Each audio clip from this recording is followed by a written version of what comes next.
Good evening, you guys. I'm gonna give you guys the opportunity. I ain't gonna be on here long. Uh, they took me off of punishment, so I decided to come on tonight for like 45 minutes or an hour. It is raining, as my kids used to say when they were little. Mama, it's raining. It's raining, and I love when it rains. So I'm ready to when I get off of here. I'm going to have a spa experience. Y'all know what I mean when I say I'm going to have a spa experience. Hey, Travell. Hey, long live Janice. I like to get into my tub and put my all of everything my lavender bubble bath, my lavender sea salt, all of my rose petals and all of that, and then I'm gonna get into my bed and listen to the rain hit the roof. It is so therapeutic. I probably go to sleep quick. Oh, I hope it thunders tonight. I hope it thunders. Oh, I could really look at a good movie and stuff and lay in bed when it thunders. I wanted to smoke my cabbage today, but it was raining, so I just had to put it on the stove. Who else is in here? I see HD Bully, Diane, Pretty Brown Eyes. We're gonna let other people start getting the notifications. Child, we offer punishment. And I want to talk about the 215 bodies that was found at the jail. Actually, I wanted to talk about it earlier. Demon had called me. Actually, she sent me a story. I believe it was last night, and she called me this morning. I was like, I think they're gonna take me off punishment today. They do. I want to talk about that on the main channel, and I wanted to talk about the young man that attacked the judge. He was back into her courtroom today, so I want to talk about those two things. We'll give some more people. I know it's kind of late, but I just got off of punishment, so we'll give some more people the opportunities to start getting the notifications. Hey, TT baby, new to you. Who else in here? Y'all make sure y'all hit the like button, like, share, and subscribe. Okay. When you hit the like button, it helps to kick the video into the algorithm. So go ahead and do that for me. Okay. 2 more minutes, we'll get started because sometimes they be late sending out the notifications. But other than that, how is everybody doing? Is it raining where you all are? I love it when it rains. I do. I love being at home and stuff, being able to be in the bed when it rains. And I hate that because I think it's raining so much now because it's probably going to end up snowing. And normally around February, it's so backwards, like around our area. Hey, little mama, around February, we start getting ice storms and snow and stuff. I hate that. I do. I do not like the snow. I don't like the cold weather. I think I've been doing good. I'm gonna tell y'all something. I used to get what they called, and I didn't even know it. I used to get, I remember I was telling somebody, I was like, dog, I be so unmotivated when it's cold. I don't like to go out. I don't like to work. I used to would not even take no cases in the cold. Like I would work really, really hard during the summer so that I wouldn't have to take any cases when it got real cold. But that's not good either because then when March come around, I be lazy, right? But I used to get what they called like this seasonal depression. That's what they were saying. Hell, I didn't know what it was. And they was like, that's what a lot of people get when it's cold and they get unmotivated and stuff. That's what they call it, child. I didn't think that I was. Oh, she said it's snowing. Oh Lord. Hmm. And when we have those ice storms, the electricity and stuff go out because the lines and stuff be frozen up. I need to get like, well, be quiet, Riley. I need to get like my mother and get me a gas stove.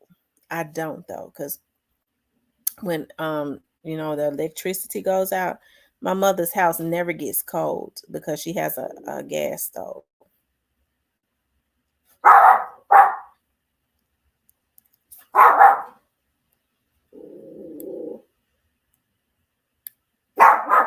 Okay, you guys, it's okay. All right, you guys. I wanted to talk about first. Let's talk about the guy who jumped over. Y'all know he launched at the judge, right? And we was looking at him the other day, and I don't know. They're trying to say now, because y'all know lawyers. I tell y'all how lawyers, especially defense attorneys, like they like to play games and stuff. But I guess there may be a history of it or something like that. He probably take medicine because they're trying to say he has a history of being bipolar and all of that. So he comes into court today, and he got the U.S. Marshals, got his face and stuff all bandaged all up, I guess, so he couldn't bite and all of that. So she had to sentence him. I don't, I guess she gave him, and this was not on what he did to her. That's a completely different case. That's more than likely going to be another judge to throw the book at him. They're going to throw the damn book at him too on that. But she had to finish, sentencing him on what she was going to sentence him, what he jumped her for before. And like I said, I'm sure she had to sentence him within the perimeters of what the laws allowed as far as the charge. But I'm sure she gave him the max, and she can do that. She can give him the max. Get over here, Riley. Hold on for 1 second. Let's see if I can pull it up. Ooh, child. Oh, he look like a damn fool. Hold on 1 second. Let me see. I don't know what's wrong with people. Just crazy. Child. Y'all see the U.S. He came in with the U.S. Marshals. He came in with they got a scarf over his face. He came in with the Marshals. It says defendant who attacked Las Vegas Judge Mary Kay Holthus on Wednesday, January 3rd, was back in court, but was back in front of her on Monday, January the 8th. Diobra, red and 30, entered the court surrounded by marshals. He wore a split mask, shackles on his wrists and legs, and orange mitts on his hands. It says Judge Hawthorne sentenced him to 19 to 48 months in prison for a attack on someone with a baseball bat. He is now facing 13 new charges as it relates to the attack on the judge. So he's going to have to go back to court for that. Ain't no telling what they're going to get him for that. They'll mess around and give his ass life. Oh, Lord. After Holthus denied his request for probation, Redden dived over the judge's bench and landed on top of her. He tried to put her in a headlock, but the judge's law clerk, Michael Lasso, and a marshal wrestled him off of her. Holthus suffered a minor head injury, but she returned to work the next day. She ordered jail correction officers to bring Redden back to her courtroom by any means necessary on Monday. So she wanted him. She said bring him back to her courtroom by any means necessary so she could finish sentencing him.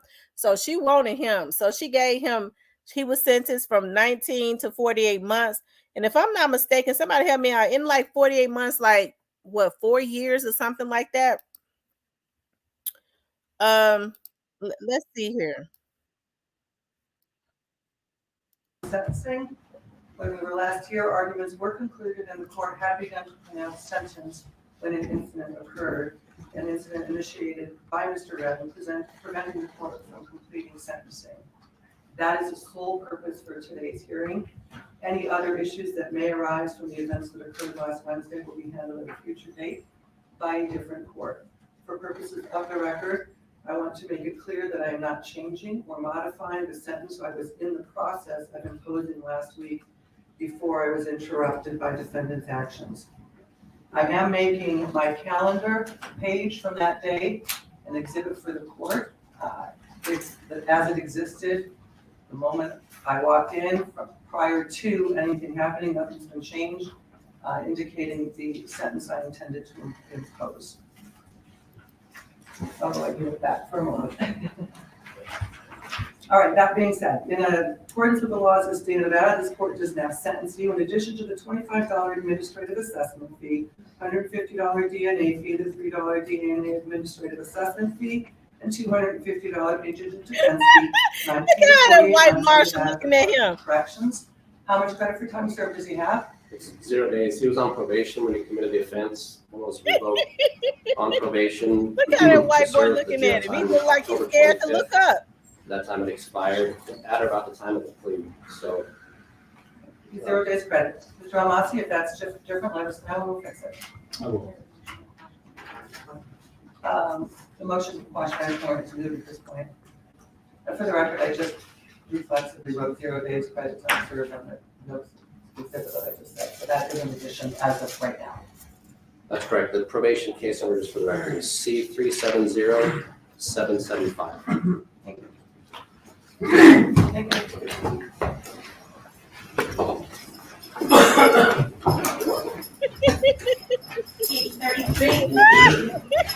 name is LaDonna Daniels, LADONNA, and Daniels, DANIELS.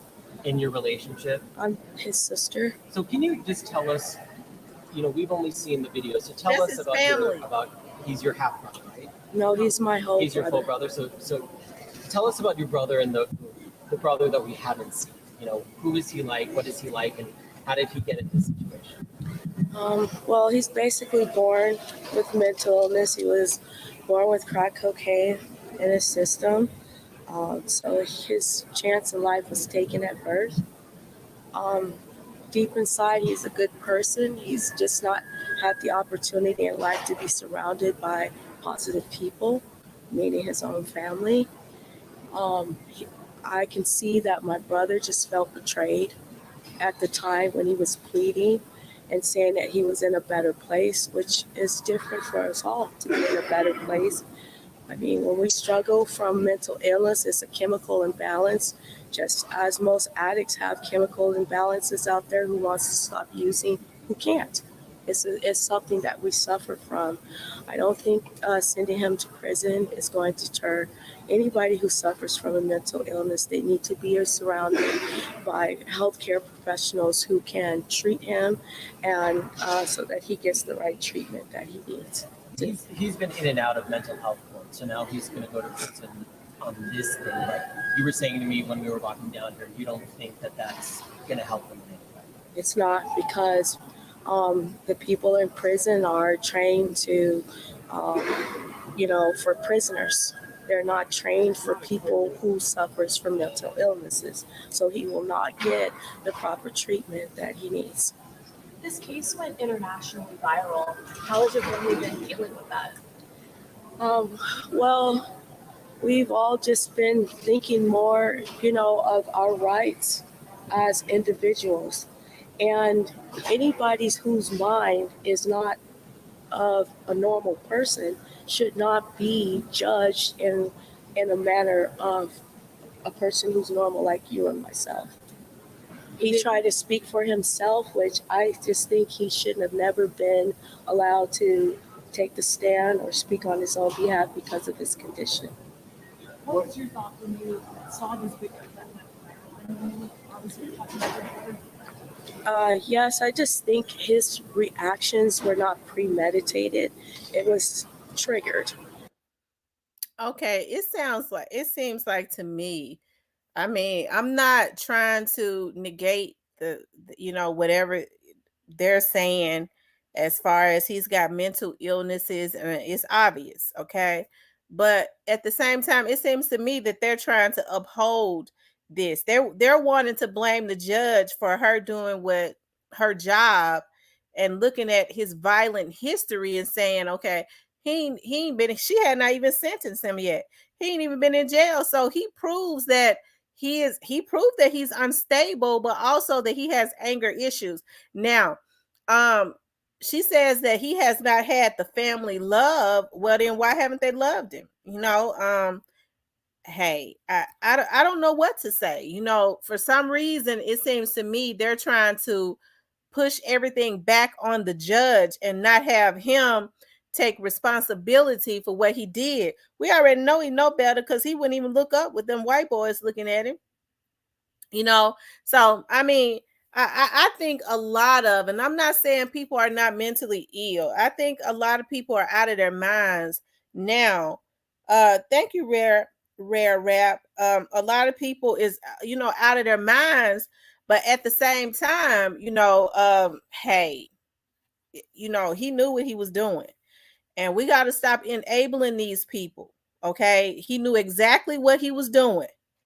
Okay, because when, like I said, the marshals was standing there looking at him, he was scared to look up. And so people might say, well, he was on his medicine. Let me tell you something. Because a lot of these facilities, and that can be checked, especially if he has a history of being bipolar and all of that. He was already in jail. Was he on meds? Right? Was he diagnosed and was he on meds? Because the facilities have an obligation, right, to make sure that these people, a lot of times that's why people go to jail, so that they can get their meds. I'm gonna tell y'all something. Around the winter time, especially when I was working, when I went over to the sheriff's office side and started working for them, people would want to go to jail. They would do any little thing, especially if they were homeless, so that they could go to jail, so that they could have somewhere to sleep when it was cold. They could get 3 meals a day. They get to look at movies. They get to, get their meds. I'm gonna tell you something. Like, a lot of these people that are sick, they go to jail, especially, if they down real bad. They don't have no medical insurance. It's a damn shame. They don't have no medical insurance and stuff. So if their teeth and stuff is rotten in their mouth, when your teeth start to rot in your mouth, I mean, some people have gotten poisoned and died, right? Because they don't have any money to get their teeth pulled. So they go to jail. The jail immediately start sending them. They got medical. They send them out to the hospital to get them rotten teeth pulled out their mouth. They start getting cataract and glaucoma. They go to jail. They give them eye surgery. They give them some prescription glasses. When they got AIDS, they a lot of them are on their last leg. Okay. They're on their last leg. When they out, they run in the street. They won't take their medicine. They have a nurse to come and stand in front of their cell at a certain time every day to make sure that they take their meds. When they first got there, they frail, 90 pounds, about to die. But when they get to jail, they give them 3 meals a day. They make sure they go to the doctor. They take their AIDS medicine. They pull their rotten teeth out their head. They go and get that glaucoma and shit all up out their eyes, and they get them fat and healthy again. And by the time the summer comes, they be healthy and ready to get out, and they get out and start committing all them murders and crime again. They get them fat and healthy enough to get out and to continue their crime spree. Okay, so that's the reason why a lot of them, okay, go to jail during the wintertime. And I'm telling y'all the God's truth. They said she gave him the max. He lost his mind. Yep. But listen, he still got to go to court for her. He hadn't even been. He got to go before another judge for what he did to her. He gonna mess around, and it ain't no telling how much time. He's facing 13 charges, okay, for what he did to her, and he's gonna have to go. She gave him 19 to 48 months, which means he's probably going to end up doing all of that time. 40, somebody help me out. In 48 months, 4 years, 4 or 5 years. What a calculator at?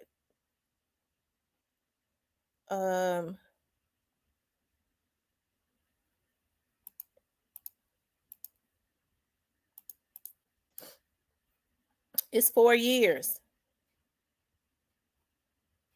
So he'll probably end up doing the max, the 4 years.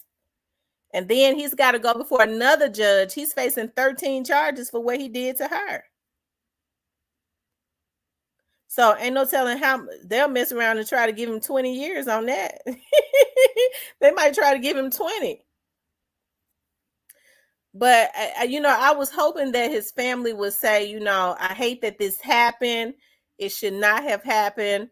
But, he is mentally unstable. But instead, I see where the family is trying to outsource the blame and kind of put it on the judge, because the judge is doing what she's supposed to do when a defendant comes in her courtroom, mentally ill and all. Okay, and they said he should not have been speaking for himself. Well, then that's their fault. How come they didn't get him somebody? Why didn't they advise him or start working with them lawyers to make sure that he did not speak for himself?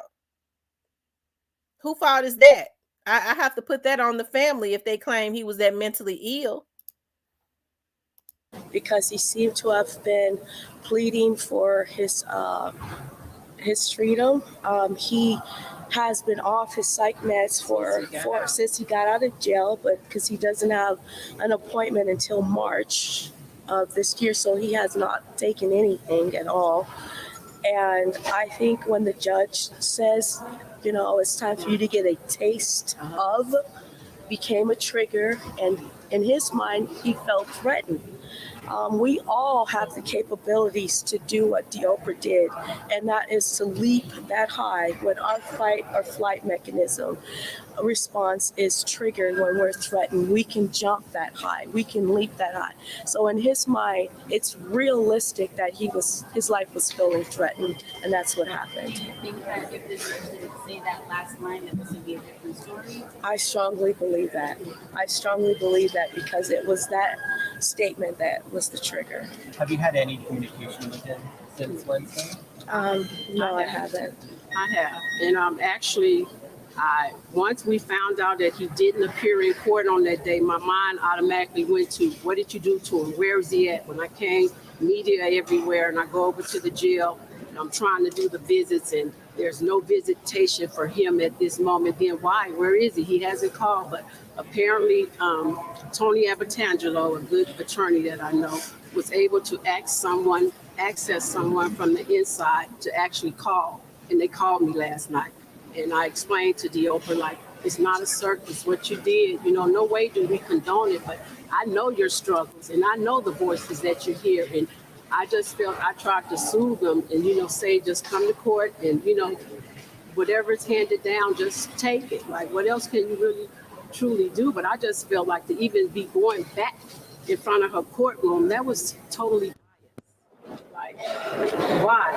What, you want to send a message or what? At the same time, he's like she said, he suffers from mental illness. It's always been documented. It's always been stated.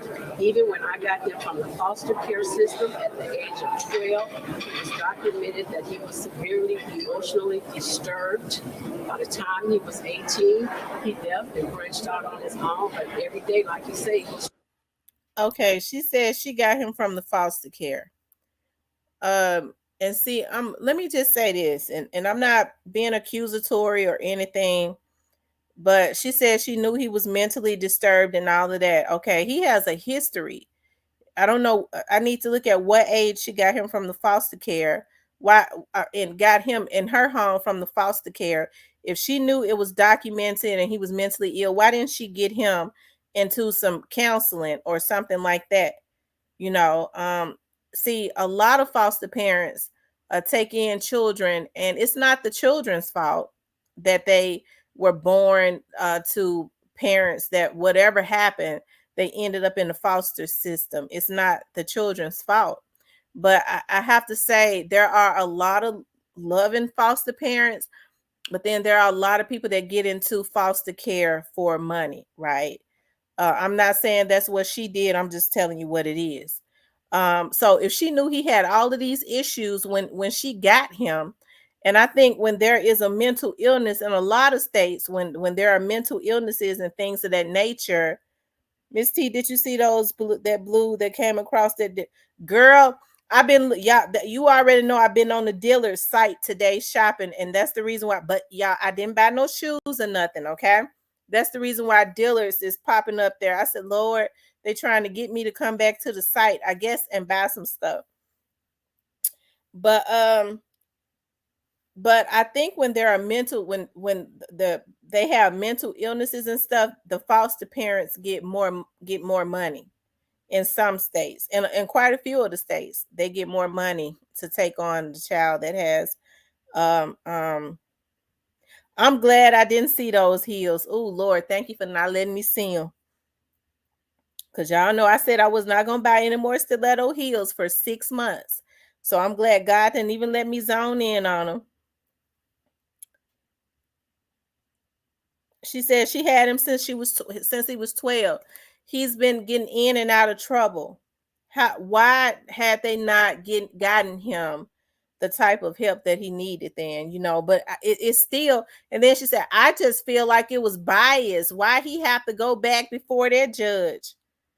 Okay, now I mean then they said that he felt like that it was a threat. That's the reason why he did it. All she did was get ready to sentence him for what he did. How did he feel like she posed a threat to him?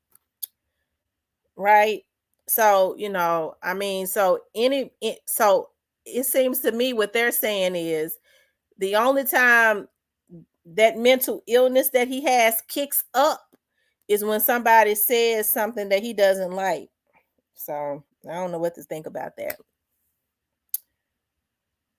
Right. They need to adjust his medication. He was attacking folks. They may be afraid. Right. They might be afraid of him. I wonder, did they always give him what he wanted, or was he whooping their asses cat raggedy? Because, I mean, I can't understand that they're saying that just because the judge said to him, whatever it was, I forgot what it was verbatim,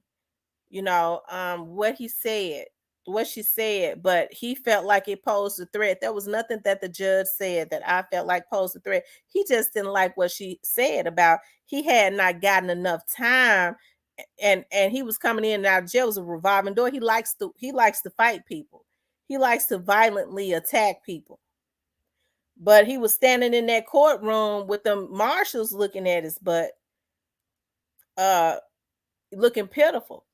Okay, so I done told y'all, y'all know how I am. I've told y'all now that a lot of these people that claim that they crazy don't be. They just like to act crazy, right? Because I tell y'all all the time about how folks always talking about they have these mental illnesses and this and that. And then, when they go and commit all these crimes and they get in front of the judge and talk about they have all of these mental illnesses, but they just came out of the meth house. They just came out of the crack house. And, they want to go and burglarize and rob people. But the Iranians, and I'm not promoting to do anything to the Iranians, don't do that. But the Iranians be open all day. They understand that the Iranians, a lot of them consider it an honor, right, to die. Because they feel like, a lot of their culture, okay, feels like, if something happens to them, because they feel like it's death before dishonor. So something happened to them, they're going to die. They're going to go on wherever they're going to go, and they're going to get their 7 virgins. Right? They're going to have 7 virgins, okay? So they don't go in there with the Iranians because they know they go up in there talking about we get ready to rob the store. The Iranians going to get their machete out and start chopping at their damn neck, okay? The Iranians I remember one day I was going down Mill Branch. This was a long time ago. I was going down Mill Branch and I saw smoke coming up out of one of those little corner stores. And I saw a lot of police around the store. I saw a lot of police around the store. Well, I later found out because it was smoking. I mean, it was smoking coming out of the door. Come to find out, one of those little dudes, y'all know Mill Branch is the hood, right? Some of those little dudes had decided they got desperate enough to go up in there in broad daylight. And I guess they thought they was gonna robbed the Iranians. They said the Iranians got them big weapons and shot their asses back up out of there. They one of them had lost their shoe and everything. They was running so fast.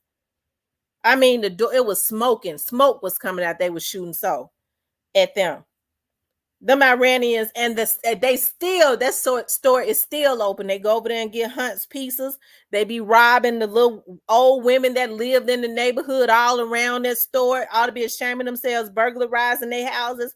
That those Iranians sleep in that store, stay open all night. They ain't going up in there.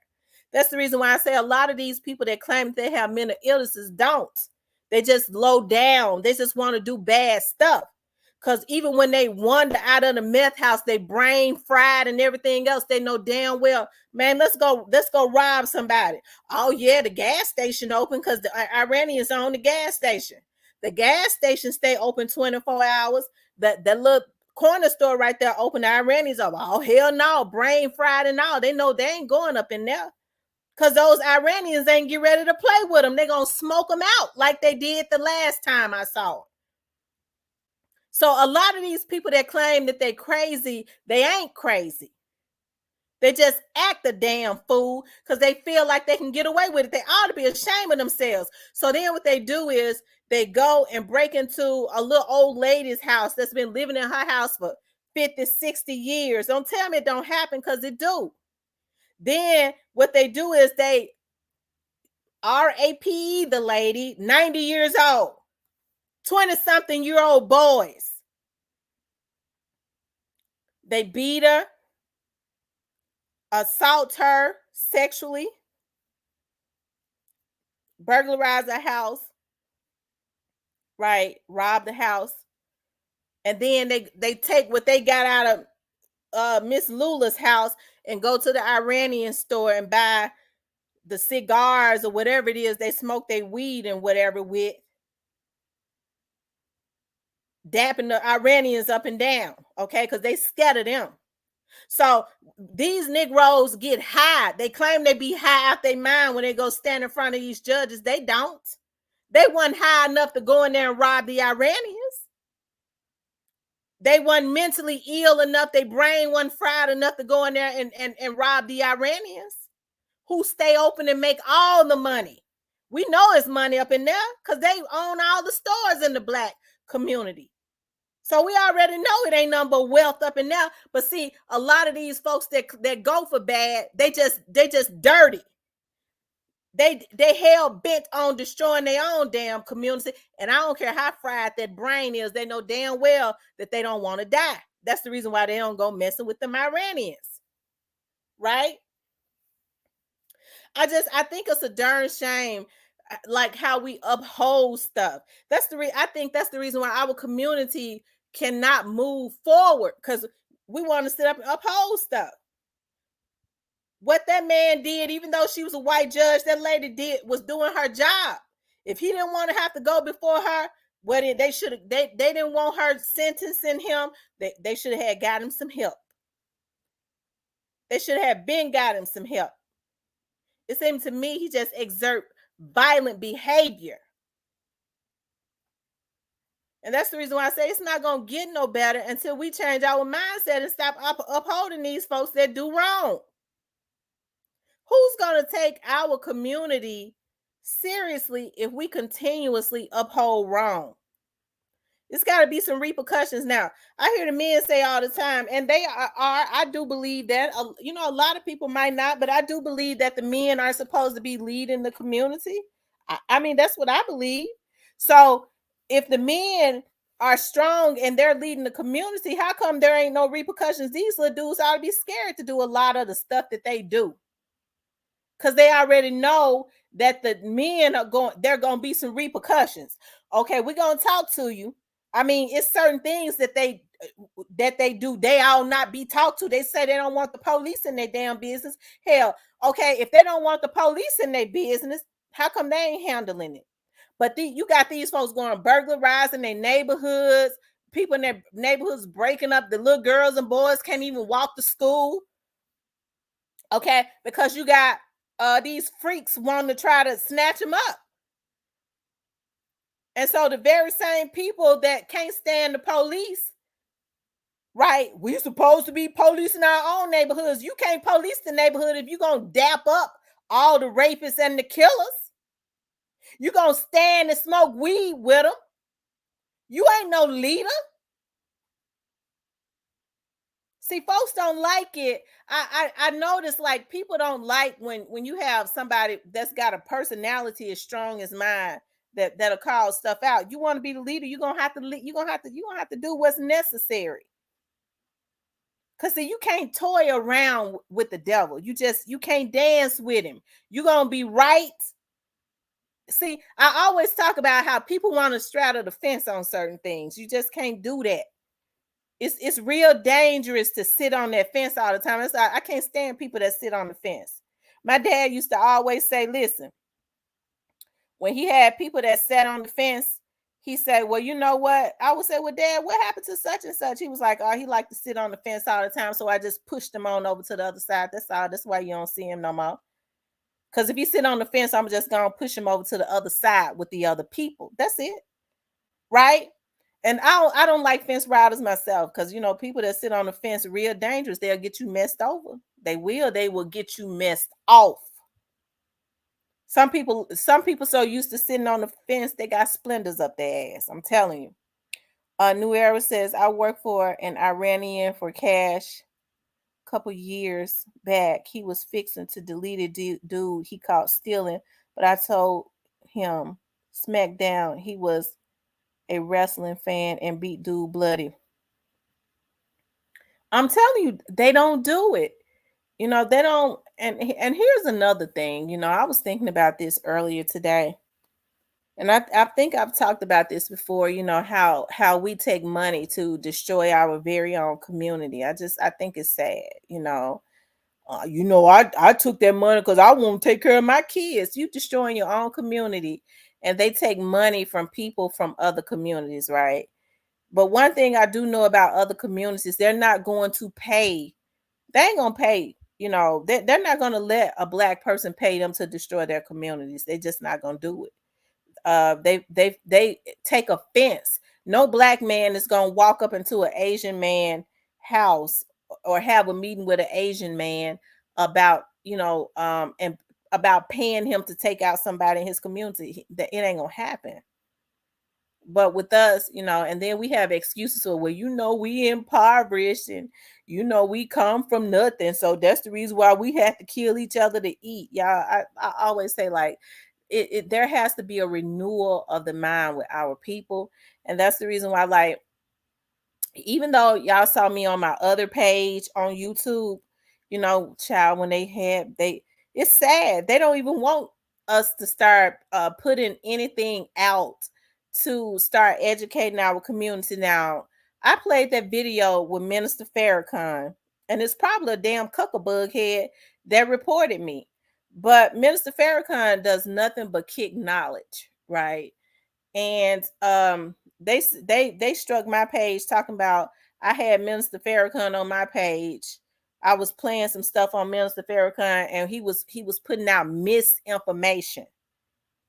I find that offensive for anybody.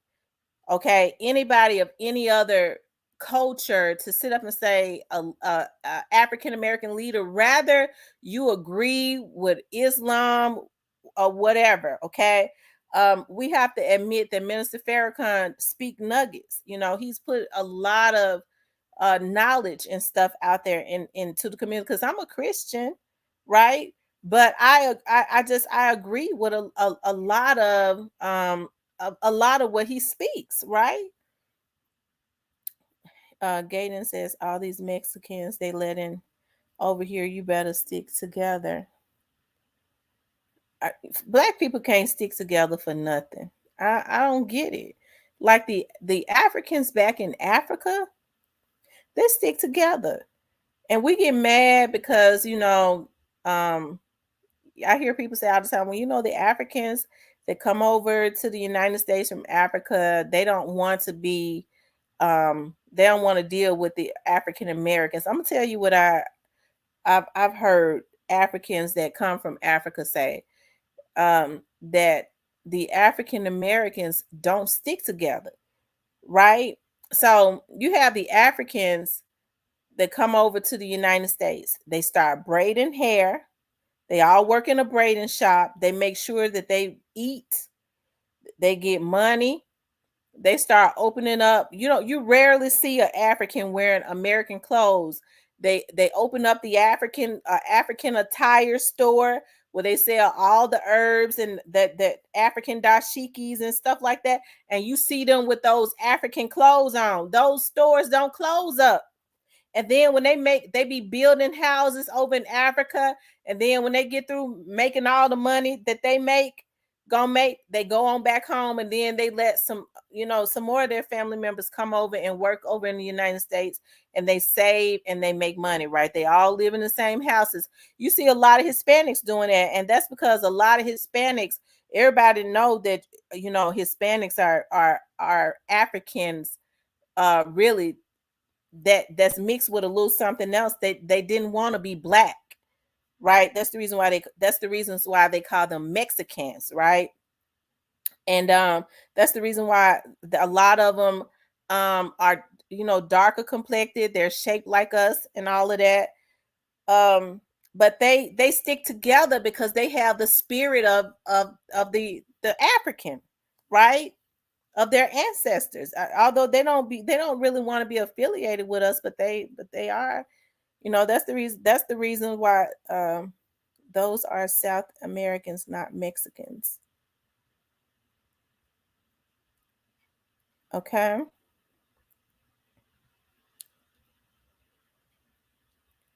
But they don't talk to us.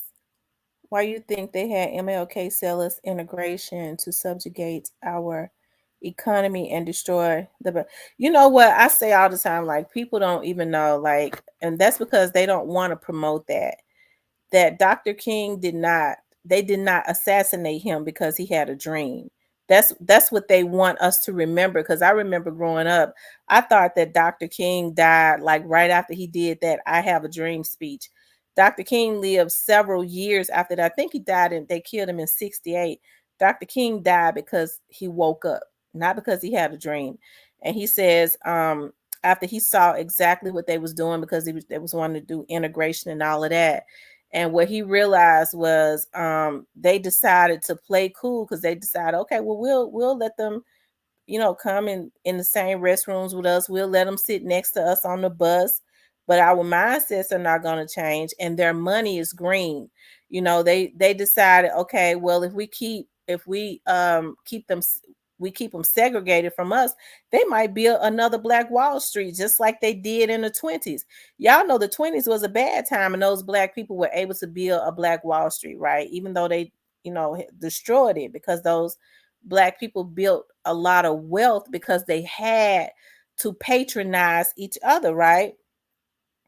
And so Dr. King, once he had an epiphany, he says, I feel like I have taken my people into a burning house, right? And so they don't talk about that was getting ready to be 3 weeks before he was assassinated. That was getting ready to be another march on Washington, like the one that he had, when he had the I Have a Dream speech. By this time, he had all the Black people behind him, right? And they were getting ready to do another march on Washington, because he was going to demand reparations, because he realized that the Jews were getting reparations. And if I'm not mistaken, Hitler was never in the United States. I think they were over in Germany. But the Jews that are over here in the United States pay them reparations, as well as there are other people that get paid some type of money, right? But the African Americans, like Dr. King said, they said, well, the Black man needs to pull himself up off of his bootstraps. And as Minister Farrakhan said, Black people worked for. That's the reason why I don't get when they say, well, Black people always been lazy. But we had our ancestors to work for free for many years and be forced to work for many years. I really wish a lot of people would look at their history, and not when people get to say, oh, I don't like looking at my history because it make me mad. It's not to make you mad. You got to be mature about it. I mean, that's something that happened years ago, but it's good to educate yourself on your history, right? You know, thinking about all of the things that our ancestors and stuff went through. I think that's one of the reasons why, like, I was so tickled pink when I realized that Harriet Tubman, like, I love to read and study anything as it relates to Harriet Tubman. Um, you know, just hearing reading her talk about what she did in her words. You know, she had the broken English and stuff, and she kind of wrote it in the book exactly how she said it, right? But just, you know, listening to and everything that she went through, and her spirit, how she had decided that she was going to be free or die, right? She just knew that she was not going back to slavery. She knew that she wanted to get other people free. And her mindset was, I'm going to be free or die. We don't have people that's brave like that anymore. You know, it's amazing to me how on like 1%, like only a few people control the world, and we got all of us, and we let a few people control the world and make us really slaves, right? Turn us against each other because I don't understand it. But like I say, there has to be a shifting of the mind. And it's sad that people have really just made money a god. You know, I think oftentimes, even like within churches, a lot of pastors and stuff, I think oftentimes a lot of them start off with the right intention, but then people put them in a place that they should only have God in. They start worshiping the pastor. You know, then money becomes very it becomes, you know, strictly about money, and then at some point everything changes, right? You know, corruption comes in, and um it's like I said, people have really just made sex and money a god. And I think that's one of the reasons that our community and stuff is just so low vibrational. I was talking to one of my friends tonight, and he was saying that he was asking me about, he said he said, have you ever heard of I forget the name of it that they have on Instagram where it's members only. It's right on the tip of my tongue. What is it called, y'all? It's called the members only thing, where I forget what it's called. Y'all help me out. And he said that this white lady had said she was a nurse or whatever. She was making good money, but then she started doing that fans only or whatever. And supposedly she made $5 million in a year. Now that could very well be true, but I do believe that they start putting stuff like that out over the internet to make people think, oh, she made $5 million in 1 year. Oh wow, you know what? I'm getting ready to do that fans only. That's what it's called, only fans or whatever.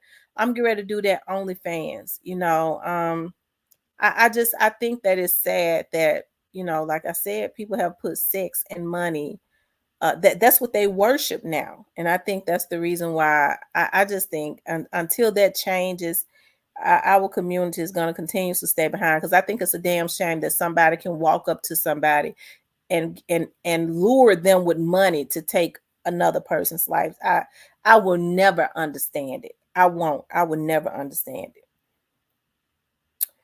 Laughing my ass off. They was big mad about her being on a coin. Said she was bad because she would shoot people if they didn't help her. And they said, right, like she said that there would be slaves because they were so enslaved in their mind that they would get so fearful, they would close to freedom, and they would get so fearful, a master gonna catch us, you know. And then they would say, I'm gonna go back. So yeah, she had to shoot him. No, no, you're not gonna turn around and go back. Because now what you get ready to do is you'll get ready to put all of our lives in fear. You know, it's unfortunate, but I mean, sometimes that's what you have to do. Let me just say this. I guess that's what she had to do. Oh, absolutely. And it won't change. It will get worse until it reaches climax. Yep.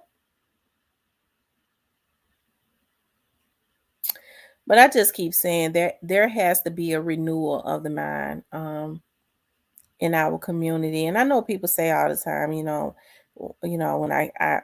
because I had one person to say it. Your dad wasn't the only good man in the world. I said he was to me. My dad was not perfect, but my dad was strong. He was the last. He was the last of his kind. I promise you. He was the last of his kind. He never sold out. He never sold out. He never did. He never sold the people out. I remember I was having a conversation with my dad, and they had offered to give my dad and them a raise, right? And my dad said, I can't remember verbatim, but he was like, I had to fight them on that. I said, why? He said, because if we had gotten a raise, if they had given us a raise, that means that the people that we fight for, they wouldn't have gotten a raise. He said, so I had to continuously fight them on that, because what they was trying to do was lure us into taking the money to basically sell to people. I think that's the reason why I stand firm on stuff.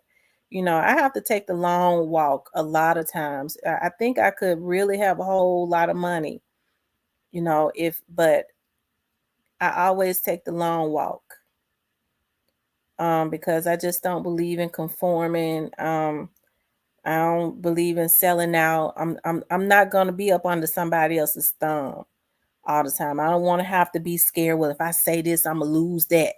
If I say this, they're gonna get mad at me and take that.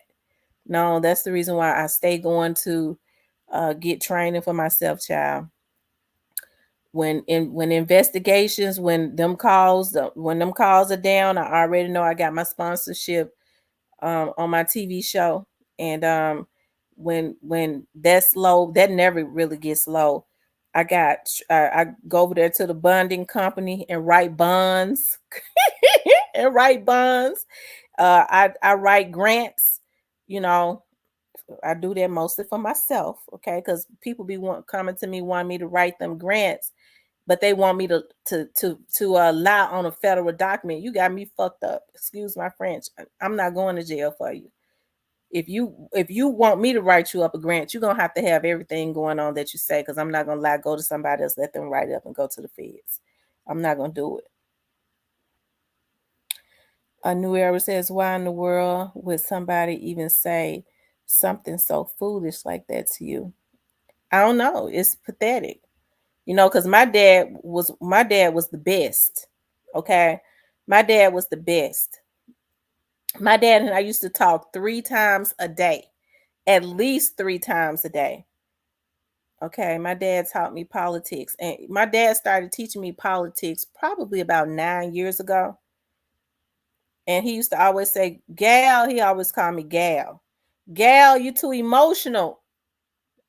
And one day I told him, I said, well, Dad, you got 5 other girls.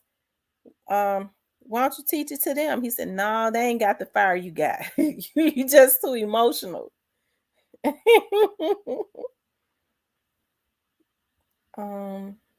New Era, that's why we're in the state we're in. Hey, Lucille. I remember one time this politician went to my dad and was like, I think we should put Tamara on the school board. My dad said, how you going to put her on the school board? He's like, well, there's this lady. I'm not going to say her name. She served her 2 years. And see, this right here at that point, because a lot of them politicians used to come through my office anyway, because I would interview them. And this is when I knew that it was a corrupt system going on. And they came over there to talk to my dad. It was like, we think Tamara would be good. We want to start her off with the school board. And my dad kept saying, well, how y'all gonna put her on the school board? She gotta run. I mean, she gotta raise, it's gotta be money and stuff raised. And they said, "Oh, don't worry about that. We're gonna put on the ballot. The ballots that if you agree, the ballots that we put on, she gonna win." And so my dad said, "Okay, so what would be expected?" Well, I'm not gonna say her name. She served her 2 terms. We're gonna put her on the city council. And then we're gonna slide Tamara into her spot. She gonna run and we're gonna put her in. They never said I would be elected. They said we're gonna put her in. We're gonna put her in. She's gonna be on the school board, and then she'll serve 2 years on the school board. And then when her time is up there, when she do her 2 terms there, we'll slide her into the city council. My dad said, "No, I don't. I'm not gonna prepare my daughter for that because I don't like the way that sounds. How y'all gonna slide her in?" He said, "If she runs for anything, I'll back her. I'll put the money behind her, but I'm not getting ready to sell my daughter." Because basically that's what they wanted. I mean, after they got to, they had been looking at me on TV. They had to know damn well I couldn't be controlled because I have outbursts. I really act a damn fool when I think somebody's trying to control me. I don't know why, but I spoke my mind. And my dad had always spoke his mind, right? So I think, with my dad being a man, with me being a woman, I came on TV. People started paying me closer attention, I guess, because I had on long, tall heels and short dresses. And I was speaking the same thing that my dad was speaking. The ratings went up. That's the reason why those women started calling me, "Girl, you need to put a prayer cloth over your legs." I said, "Oh, Lord." But so I guess they felt like, okay, now Rick got his daughter on TV. She's commanding more attention. She's saying she's a female version of her dad. We got to hurry up and do something so that we could see if we can buy her or something. But my dad couldn't control. I mean, I listened to him because one day I was mad as hell at somebody. I went ate shit crazy. I mean, I was cussing them out. It was a politician. I cussed them out. They called my dad. My dad called me at like 6:00 in the morning. He said, somebody called me and said that you're on Facebook and you went in on somebody, you cussing them out. He said, I haven't even looked at it, but I'll give you 30 minutes to delete it. They already knew if they called my dad that I was going to do it. I hate that I did not make it private, but because my dad called me so early, I went ahead and just deleted it.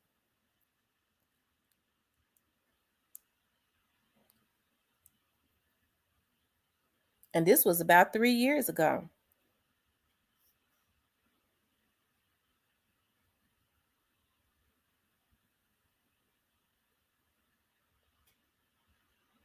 He's just sleeping, yeah.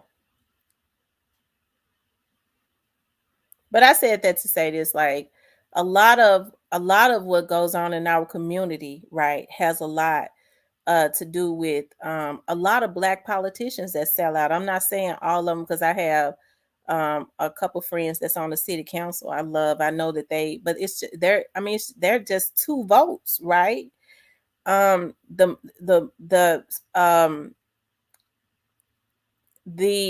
politics in Memphis is majority Black.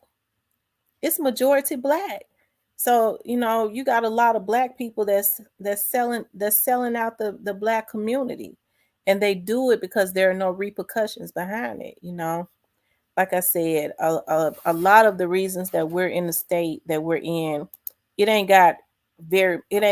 just, it's not the white man like people say. It's a lot of Black people that's doing things to keep the Black community in bondage. Because once you start getting Black folks in power, they immediately sell out to the to the white power brokers, right? I don't know why they thought they was going to be able to start putting me in a damn position and controlling me. Because I don't like people trying to control me. It makes me real mad. The only people that I'm very respectful, but I listen to my mama and I listen to my dad.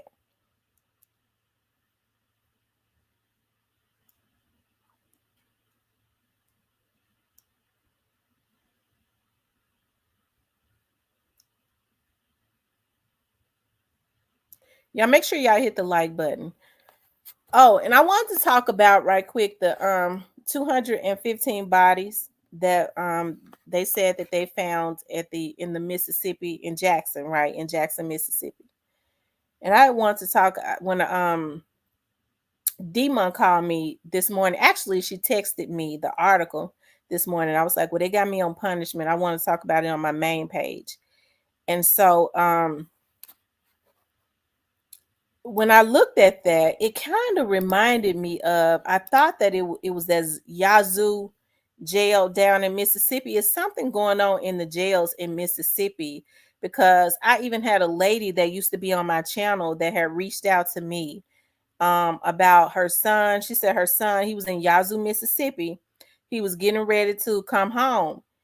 Didn't have no issues or nothing, right? He had served majority of his time. He would have been home in 6 months.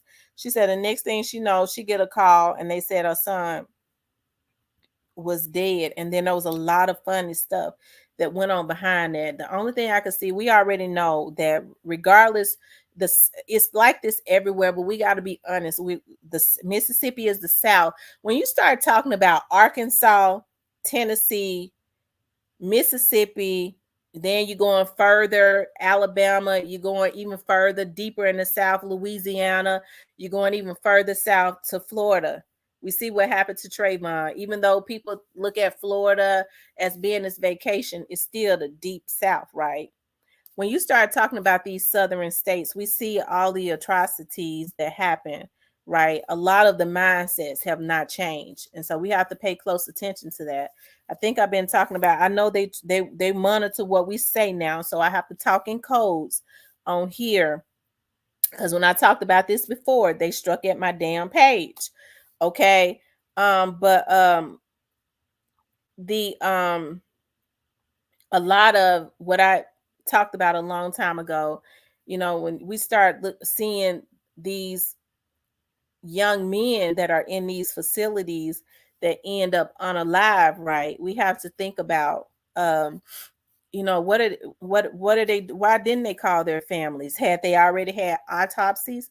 Did the families think to give autopsies where maybe they should bring in an outside entity to do an autopsy? Because I wouldn't trust no coroner down in Mississippi to do an autopsy, because they might be in on it. Let's not forget now that a Black man's organs is preferred, right? They're dominant, so they're preferred, right?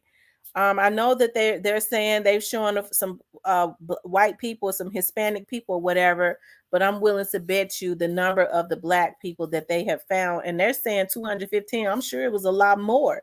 And in order for them to feel comfortable enough to do this has probably been going on for years. As a matter of fact, we know it has. It already had been going on in Yazoo, Mississippi. It had not even made the news. So they had been doing that. Like I said, I know that because a lady had reached out to me that used to be on my blog last year to talk about a suspicious situation that happened in Yazoo, Mississippi, with her very own son who was healthy. Nothing was wrong with him. He was getting ready to get out, and all of a sudden he ended up unalived in that jail. So I grew up with my cousin in Kojic in a small church in Mississippi. We didn't have much. We talked for hours what we would do for the people. He became elected official making nearly $250K a year. That's awesome. He didn't keep one word he vowed to keep towards the poor. That's because a lot of them sell out. When people start backing them, with money, when they start giving them that money, okay, they make them make promises.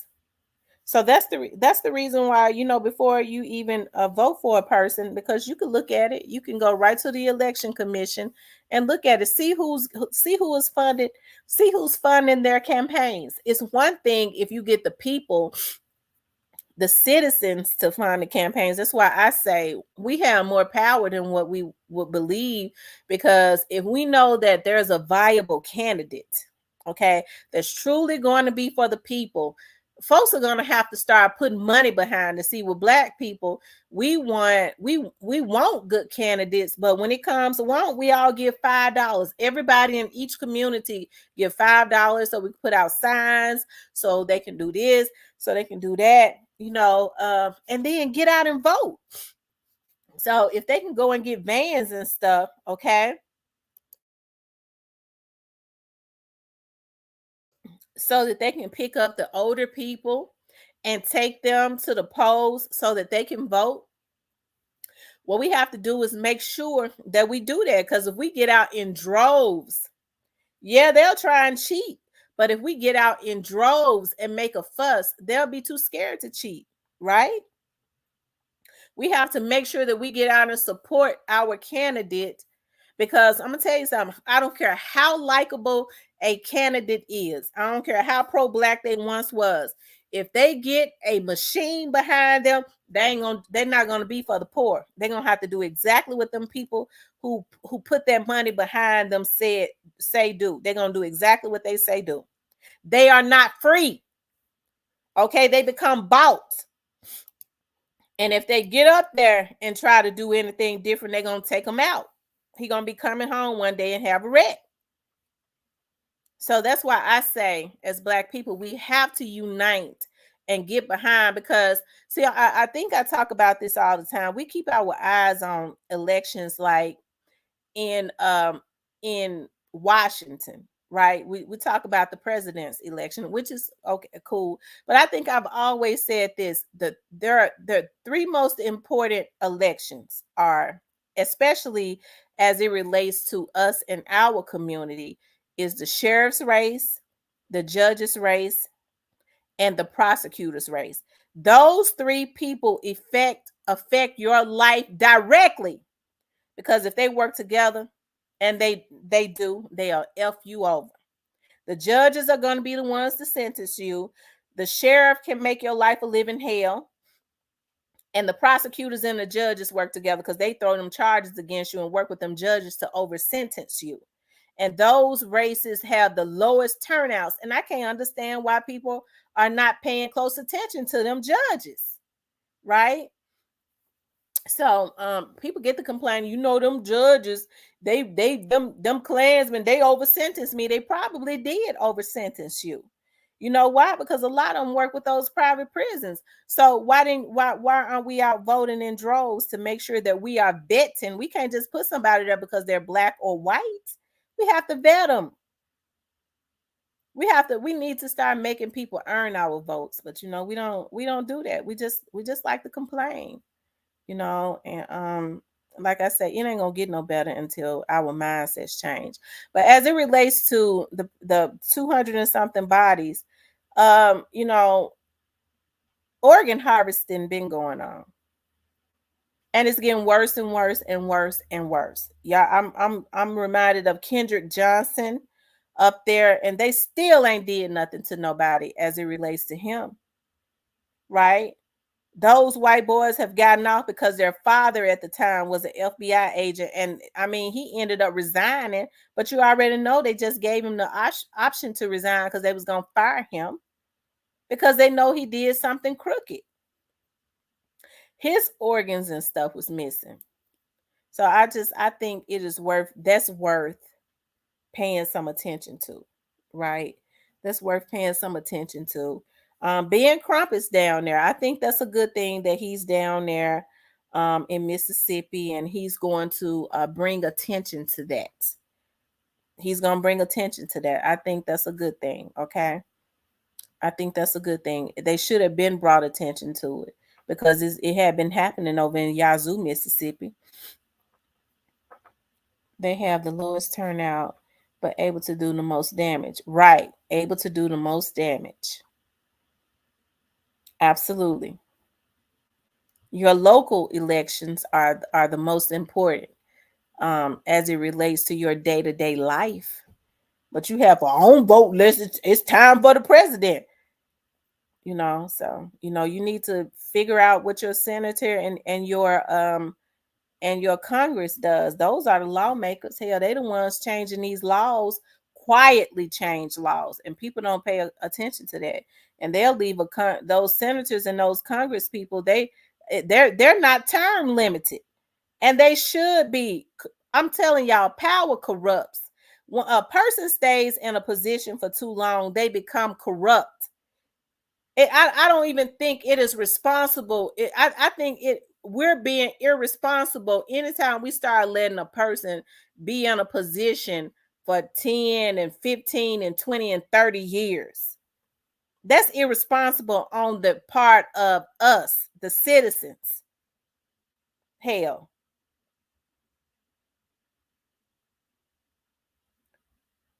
There's a few brothers missing in Cali and those sundown cities in the Bay Area. Wow.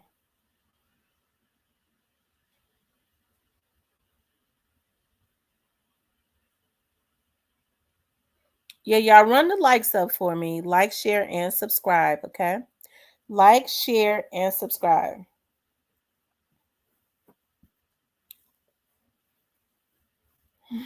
Mm.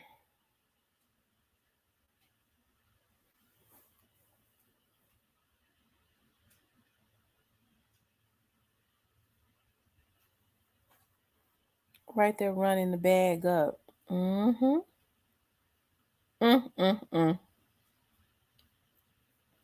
So I hate that this happened,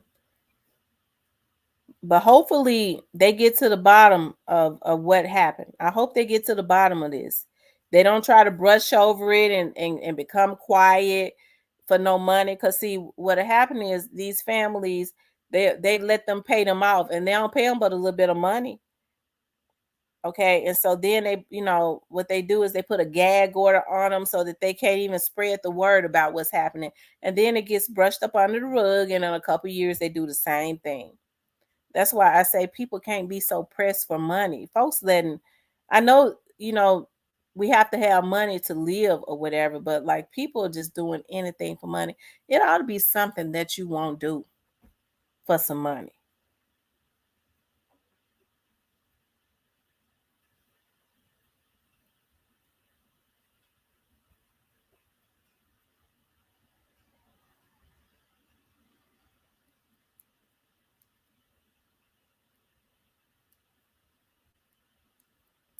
Yeah, make sure y'all run the likes up. Hold on, let me see.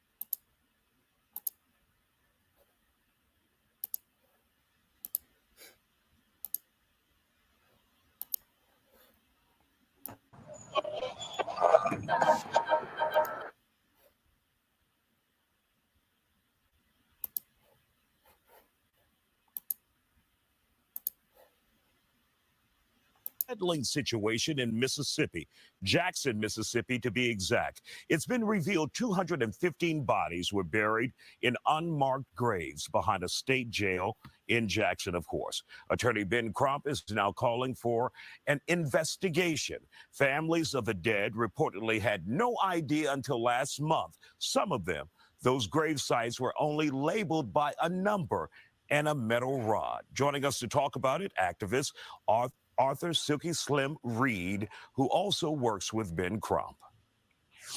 So, Arthur, this started with Dexter Wade's case back in March, right? He was an individual who was hit by a police officer, and his family thought he was simply missing, but he was dead and buried, and no one notified them.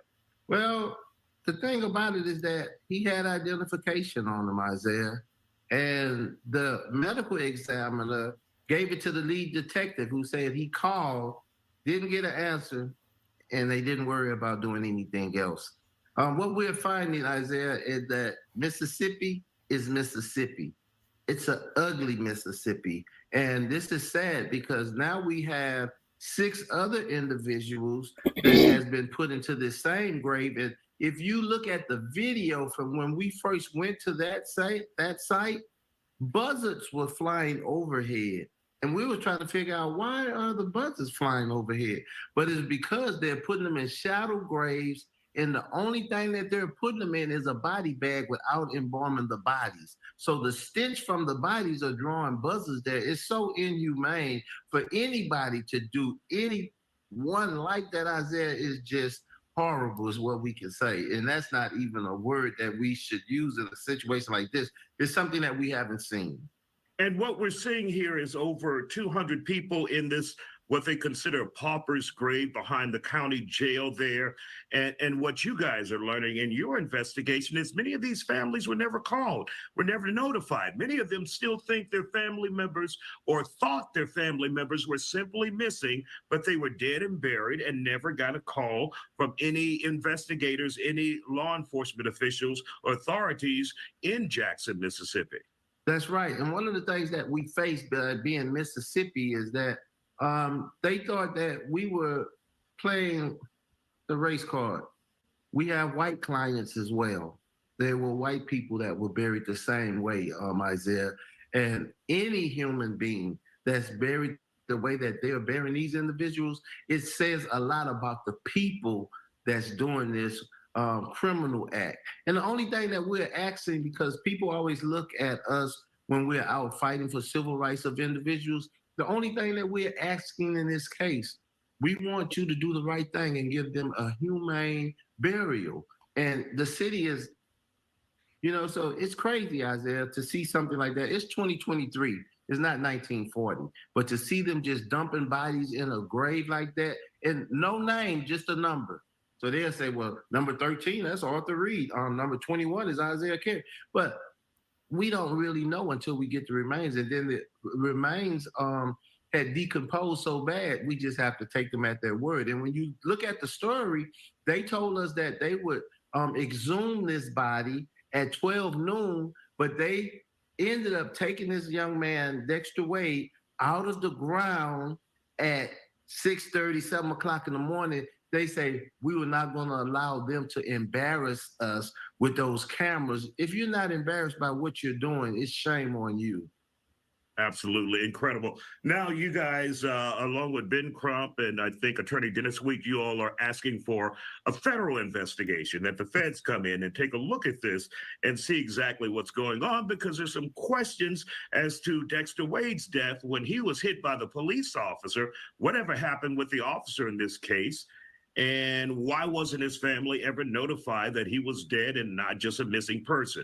So bottom line, you want an investigation, right? We think many civil rights were violated in Dexter Wade's case, not notifying the family, burying him without permission when you knew who he was. That's the key issue right there. You knew who this individual was. And if you look at the Dexter Wade case, it's sad, but Dexter Wade's uncle was killed by Jackson police, and they knew the family because they was involved in an ongoing lawsuit with that family, with Attorney Sweets, who you're talking about. So this is very, very, very troubling for us for you to know this family already, and for you to do something like this. This was adding insult to already injury that you had done to this family, Isaiah. That's just sad. They just taking folks out down there, just doing what they want to do. And you know what's so messed up? I do believe they got a white mayor. Hold on, let me see. I mean, a black mayor down there. Jackson, Mississippi mayor. I might be wrong, but I'm gonna get ready to see. Chokwe Antar Lumumba. He got a whole African name. He was born in 1983. Chokwe Antar Lumumba. He is an attorney, an activist, and a mayor.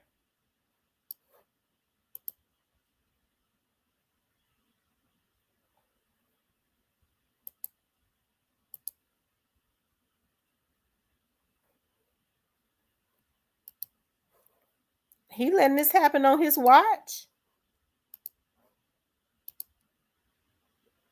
This is him right here. He good looking. He letting this happen on his watch.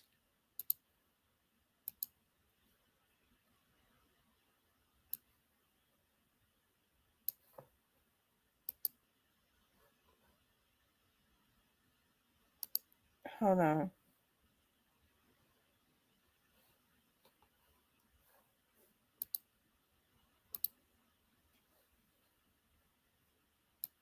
But he is an attorney. We know how to, we know how they are. Ooh, child.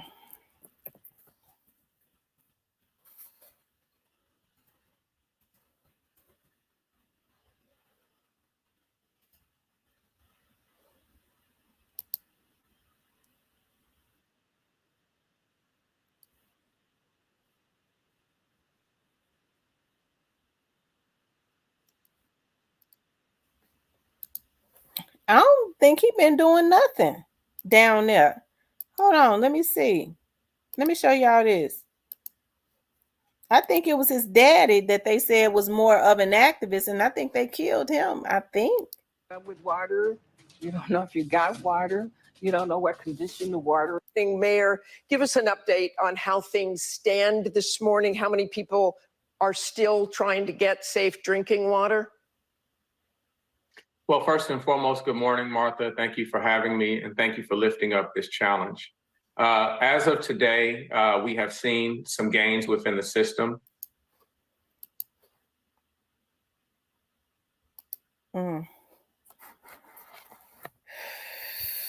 Child. I don't even want to listen to that.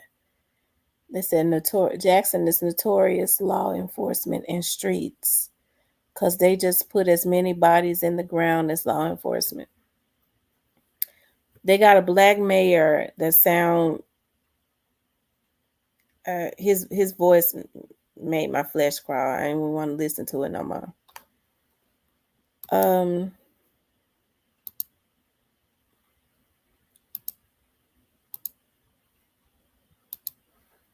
Anyways,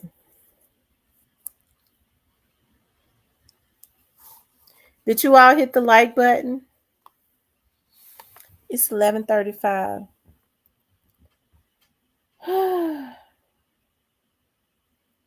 It's still raining. Y'all, I love when it rains. I'm sorry. I get to, like I said, I'm getting ready to have my spa experience. And then I'm going to lay in the bed and look at TV until I go to sleep, or just listen to my old school music until I fall off asleep from listening to the rain hit the roof. It's so therapeutic.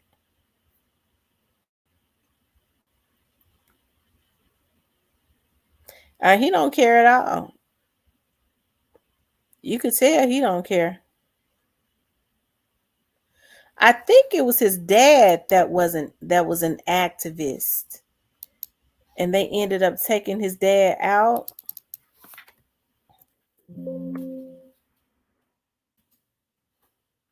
Hold on.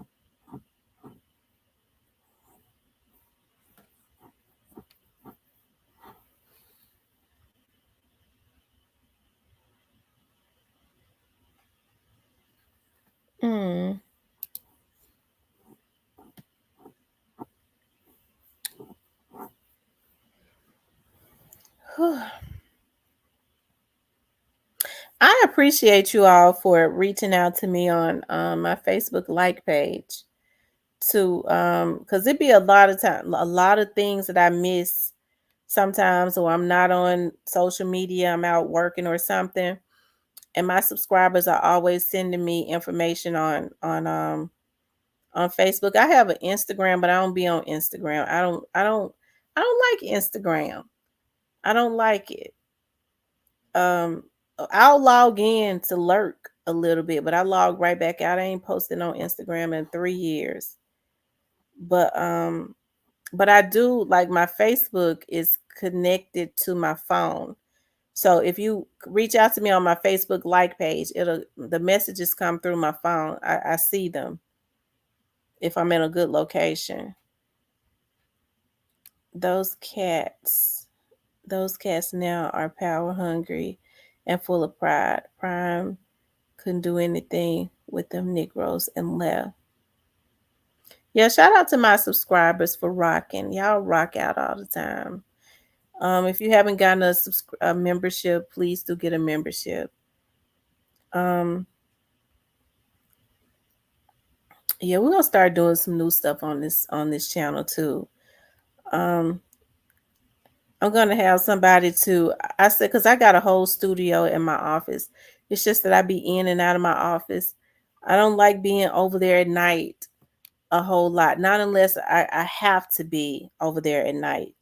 But normally I finish my work and I'm out of my office or I'm in and out anyways.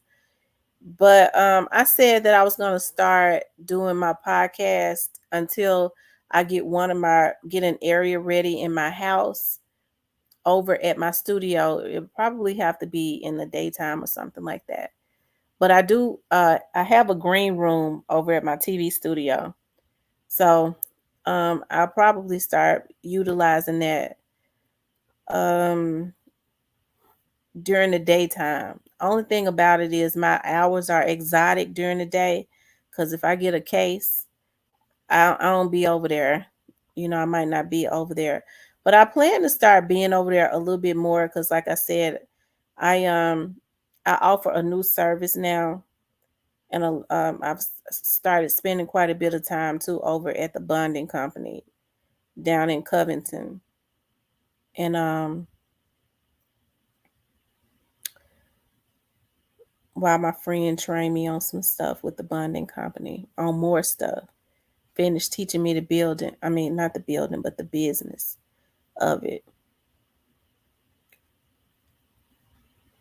TT Baby says, I do not like that Instagram and I don't be on it. I don't be on Instagram. I'll log in and look at some because I know a lot of people, to look at what some people post.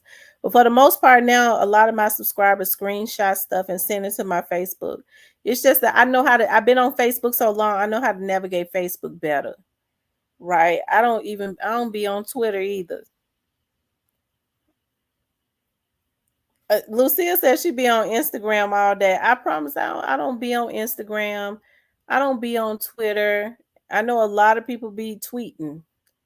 I don't be on Twitter. I had a Twitter page, child. Somebody done hacked it and changed the damn name. I hope they happy. And I guess probably change. I never used it anyway, so F them.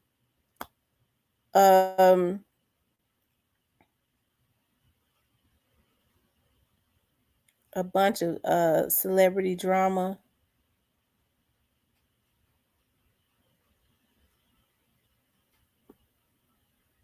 One of my friends said that they could get it back for me. They could find out who got it, who hacked it and changed it. I never went on that Twitter, but I'm sure it's one of these damn mutts on here that's that like to stalk, that's sick. I be on Facebook. And the reason why I be on Facebook is because like I have family that live in other places. So I like to look at, log in and be, looking at what my family that's in other states have going on. As far as posting, I've started posting on my like page all the time because I have a lot of people now that like to interact with me. So I've started posting on my like page every day. On my main page, I don't post every day. Every now and again I'll post something. I'll log in and look at, like I said, keep up with my family members and stuff. But as far as my like page, y'all make sure y'all go like my Facebook. Real Talk with Tamara is my like page on Facebook. Y'all make sure y'all go and like it. And when we're not on here, that's how you can interact with me on my like page on Facebook. I don't know a lot about Instagram. I have people go, I requested you on Instagram and you didn't. I don't know how to accept it. Shit.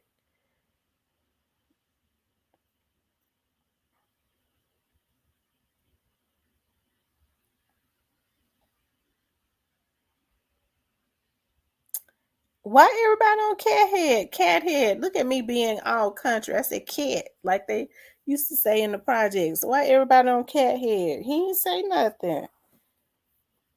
Cat didn't say anything. I mean, but the truth, it's a darn shame how people be on top of your head when you speak truth.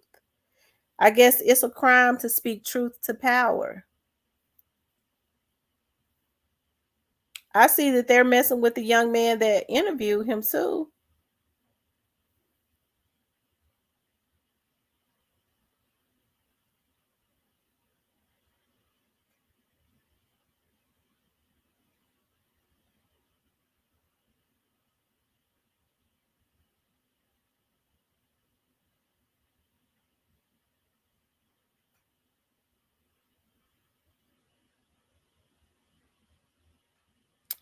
Said me too and YouTube.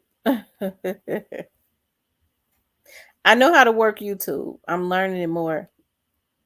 Um, but definitely I've been on Facebook for a long time, so I know a little bit more about Facebook. I definitely don't know a lot about Instagram and Twitter. Do they still have Periscope? Then they used to have a I don't hear people talk about what is it, Periscope? I used to hear people talk about that. Do they even still have that? Child, I remember they used to have, then they used to have a black, what was the name of it? Black Planet or something? Was it Black Planet? What was the name of the very first social media that people used to? I didn't never really get on that. Was it Black Planet?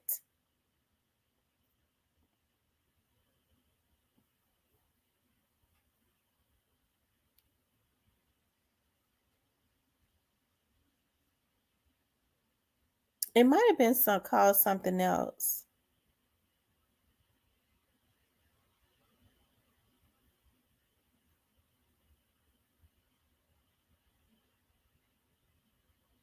Periscope to me was better than Twitter, who owned it through.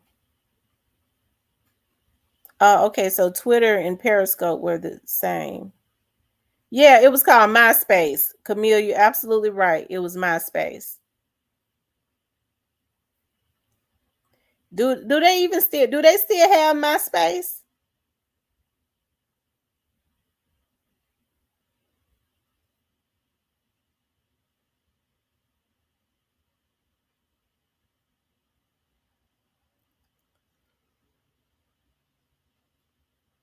They don't even have MySpace anymore, do they?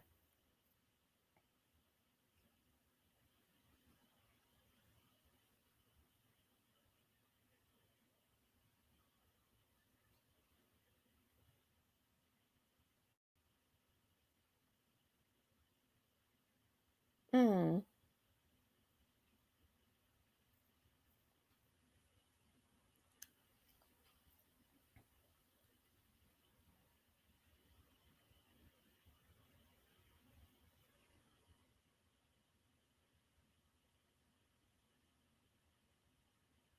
Oh, so they do still have MySpace. Wow.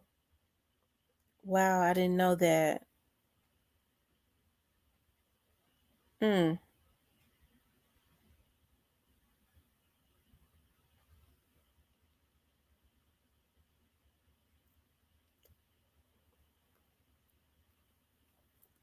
Hmm.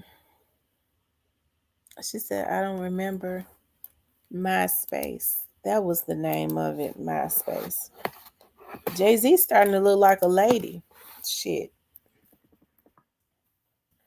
I be seeing guys that have those dreads and stuff all the time. They don't be looking feminine to me. Jay-Z looks feminine.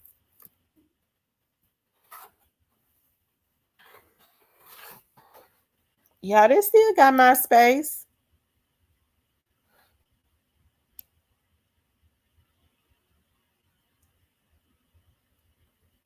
It's more of a vlog now.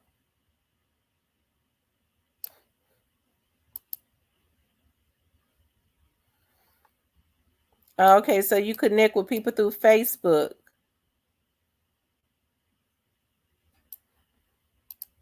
Okay, I see. All I heard about MySpace. They say, oh, they saying Jay-Z clone. Well, he looking like a big old woman now. I'm telling you.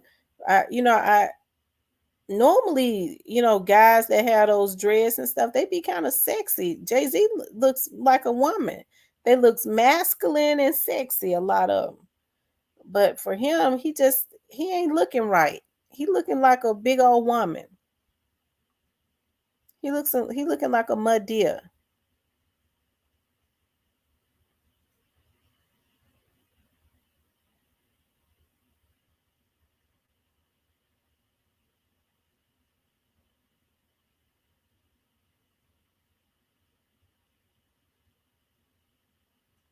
Mm. I believe it, Camille. I believe it 100%.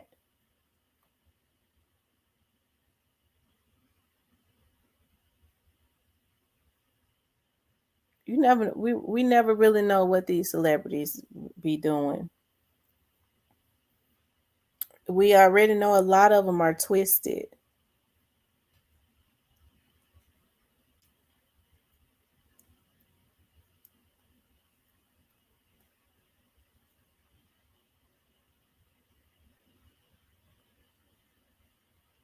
Mm.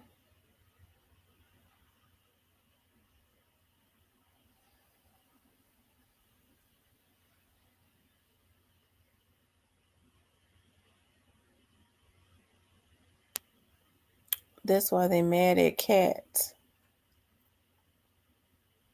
Well, I mean, I'm happy that Cat feels like he ain't got nothing to lose. They already blackballing him. They stealing his material, getting awards off of him, and then blackballing him, stealing his stuff. I mean, I don't blame him. And so what we got to do, we have to stick behind Cat when these celebrities finally come out and tell the truth or whatever, and they start trying to blackball them, we don't let them. And we got control over that. If we don't support, okay, if Cat Williams, if they're gonna blackball him, we're not gonna support you. We're not gonna support this, and that. But it takes more than one or two or 10 or 20 people. Like I say, we have to come together and do that.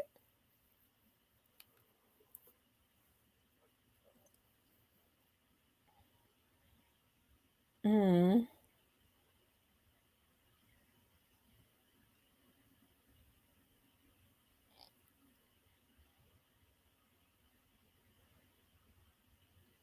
That's why they mad at Cat. I gotta go back to the grocery store and give me some fruit. When I want be wanting to snack at night, like a lot of times I go into Marshalls and they have these snacks like with raisins and cranberries, like craisins and stuff in there with walnuts, and they are good snacks. I don't even have any bananas or anything in the house. I normally keep like apples or bananas, so that when I get when I start craving something at night, I'll have a fruit. I think she's talking about the man who interviewed Cat Williams. Oh, stay safe. I wanted grapefruit myself. I haven't bought a grapefruit in a long time, but I guess I need to buy some grapefruit juice. Make sure it does not have any sugar in it, because I'm on my health kick now. I've been getting a lot of recipes, and I've been sharing a lot of healthy recipes on my Real Talk with Tamara page on Facebook too. I've been sharing a lot of healthy recipes, like keto friendly, just healthy recipes that's good, but they're healthy. Sometimes you have to substitute. Like I shared the other day, um, like a bagel with cream cheese. So what you have to do is substitute the bread so you could get the cream cheese and get the everything bagel and sprinkle that on top of it, but you have to put it into a celery. Put the cream cheese into a celery. And those could be really good snacks. I've been fasting from 9 to 9. Ooh, girl, that is awesome. 9 a.m. to 9 p.m. Normally what I do is I fast until like 2 or 3 o'clock.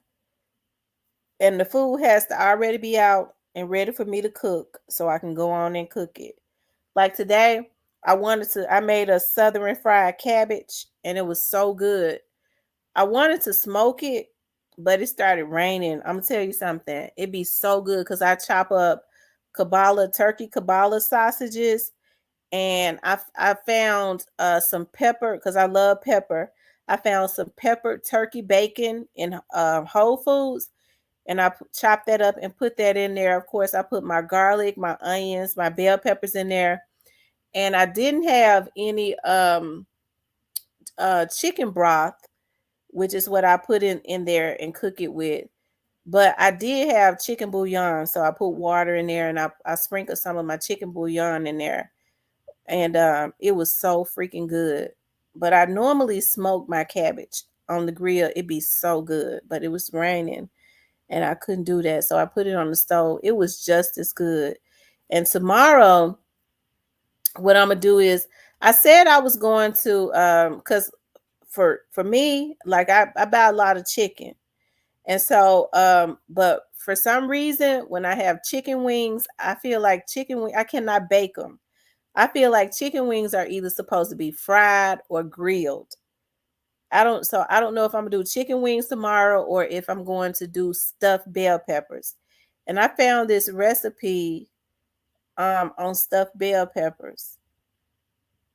Now, normally what I do is I stuff them with, turkey and stuff like that. I cook my turkey meat or my ground chicken and I season it up really good. And then, of course, I put my mozzarella on it, and then I'll put it in a pan and put it on the grill and get that smoke flavor and let it and let it melt, because I likes to grill everything.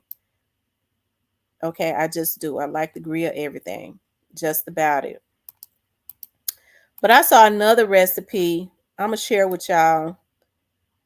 It's called Greek stuffed bell pepper. And I think I'm gonna try this. It's chicken. So you can bake your chicken or grill your chicken breast and cut it up, of course, and put couscous. And that's a substitute. That's an African dish that you substitute with rice and feta cheese, which I love, cucumbers and black olives. Okay. And you stuff all of that into that bell pepper. I normally get like yellow or orange or red bell peppers because they're sweeter when I do stuffed bell peppers. They're really good.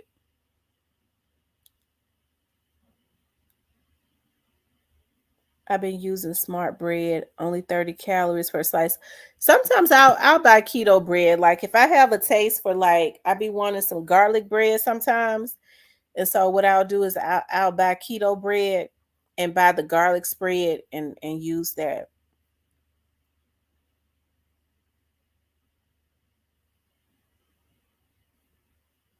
Which is what I may do tomorrow if I do stuffed bell peppers.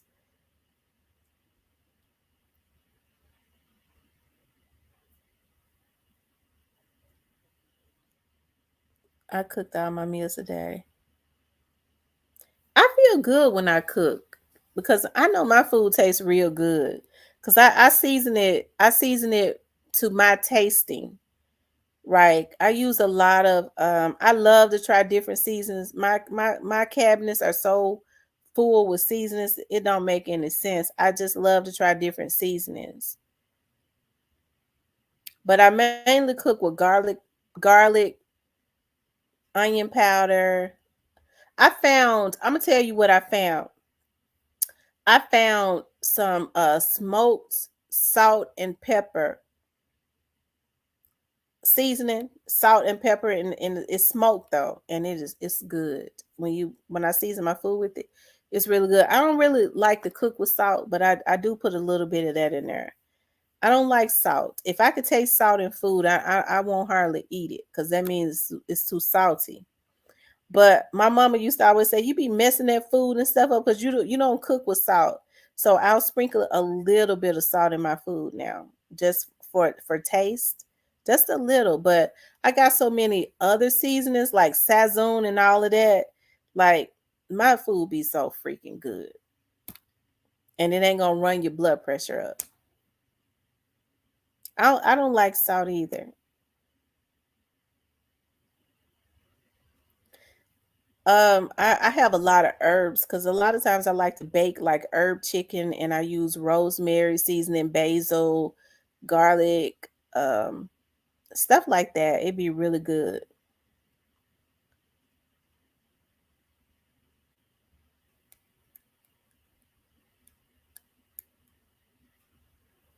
Oh, I got some red snapper in there. I'll make that Wednesday.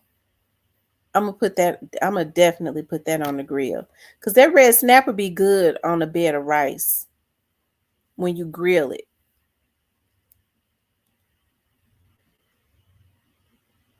Yeah, thyme and sage. Yep. I love fresh rosemary. I love fresh basil. And I'm gonna tell you what I learned, and I got the recipe from off of YouTube.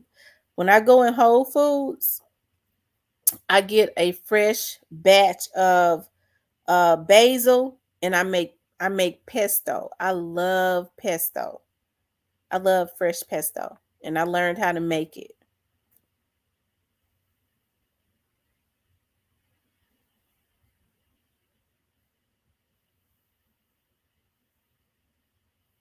Like when my kids be eating my cooking, they go, "Mama, your food tastes good, but it just tastes different than Granny's." My mom and them, I don't know. I watch my mom and them, but I just like cooking differently. Like when I get ready to make spaghetti, of course, I use either ground chicken or ground turkey. And what I'll do is, my kids love it though. They learn to love it. I'll take the meat, like the ground turkey or the ground chicken, because I don't hardly like ground beef anymore. It makes me sick. And I'll let it cook on the grill. And then after it finishes cooking, I'll take the meat and drain it and put it into the spaghetti. And my kids love that. They go, "Mama, this spaghetti tastes like it's been grilled." I go, "I did. I grill the meat and then put it in the spaghetti instead of just cooking it on the stove."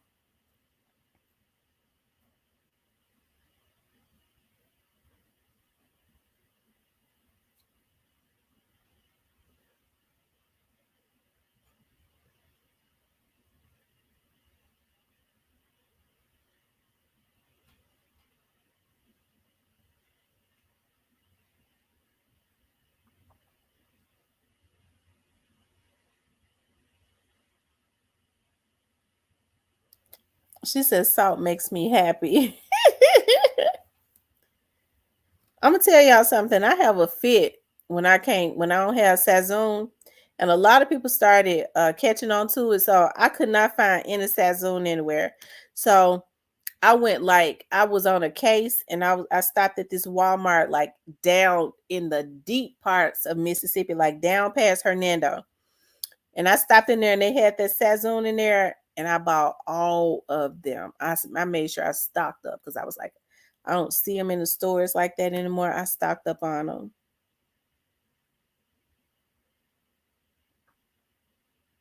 Sazon makes the food taste so freaking good.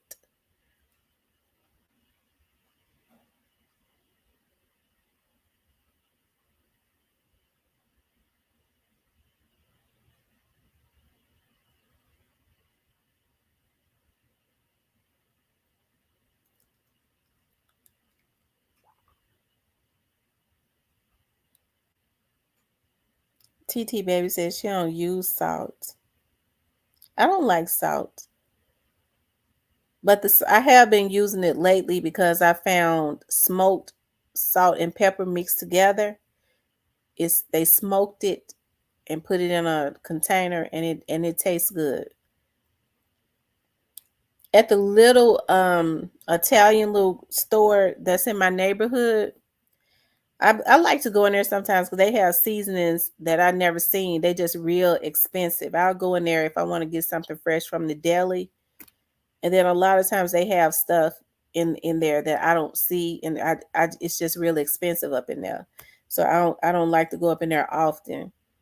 But I found a lot of seasoning in there in that little corner store in my neighborhood before I started seeing it like in the big grocery stores, like orange pepper, like lemon pepper. I saw the orange pepper in there first, and I got some, and it's actually good. Like if you put it on chicken, I use it like when I do my garlic honey glazed chicken. I sprinkle some of that on there. You can't sprinkle a lot because it's got some salt in it. It could be, if you put too much on there, it'd be salty, but it gives, like when I do my garlic honey glaze, my honey garlic chicken, I put that on there. It makes it taste so good. It do. Like even at the corner at the grocery store, the little market over here by me, they have like sometimes when I don't feel like going to the big grocery store, when I go in there and buy charcoal, they have the different flavors of charcoal, and I'm gonna tell you it makes a difference because they have like charcoals, like the basil, like when you put it in there, like the basil, you smoke your food and stuff, like it definitely makes a difference. They have like basil, they have like the different flavors of charcoal. I'm talking about that you grill with. They have like the honey hickory, stuff like that. I don't buy it often because it is expensive.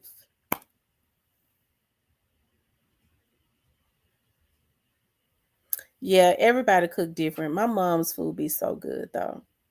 My mother, this past Christmas and New Year's, my mom liked to make a lot of sweet potato pies. When I tell you she put her foot in them sweet potato pies, they always be good, but they was just a different kind of good this time. There was a different kind of good. Everybody always had her make the chicken dressing. They'll go buy all of their stuff and have my mom put their chicken dressing together and stuff. She makes the best chicken and dressing in the family.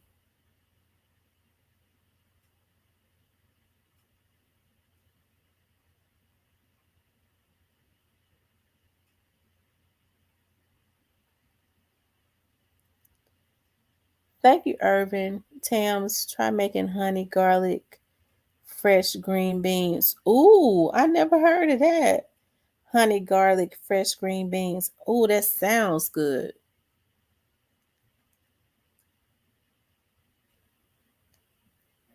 Mmm.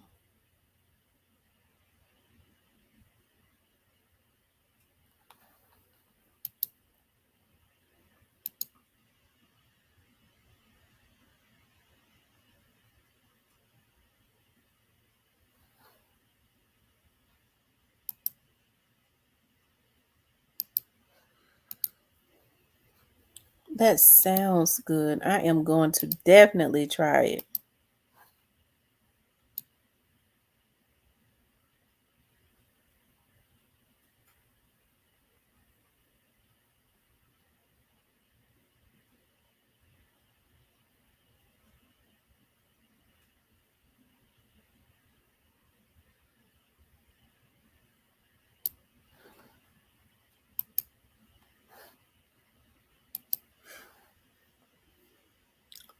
I don't make my hair hurt.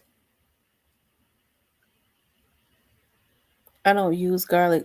Garlic salt is terrible. It is very salty. I don't buy garlic salt.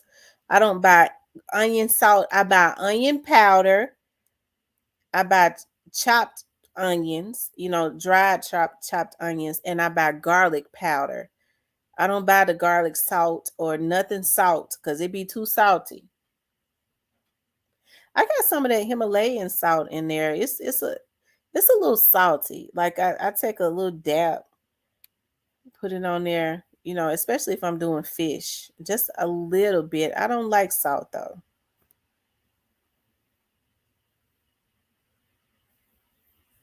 I'm gonna tell y'all something. You could find a lot of good seasoning. Like when I go into like Marshall's, Burlington, TJ Maxx, a lot of times that they just put it out, They have a lot of good seasoning in there that you don't necessarily see, like a lot of good healthy stuff. Cause like I love waffles. I love waffles, and I've learned how to like my auntie, my uncle's wife, who is a chef. She taught me how to make waffles out of from sweet potato. It's healthier. It is so good. And I found an apple pecan syrup, sugar free. I found it in Marshall's. Oh my God, it's so good.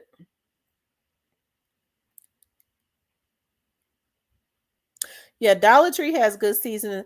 I'll go in Dollar Tree and get a lot of my, especially garlic powder, because I like to stay stocked up on garlic powder.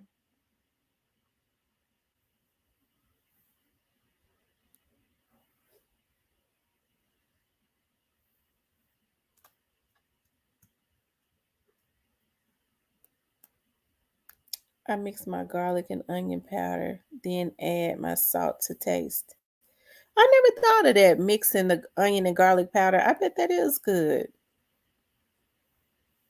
I might do that in one of my containers.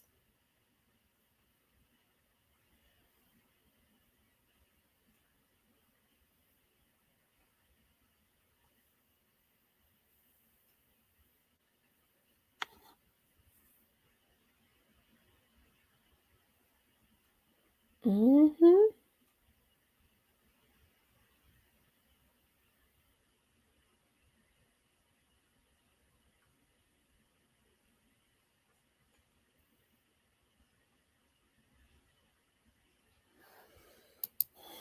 I tell you.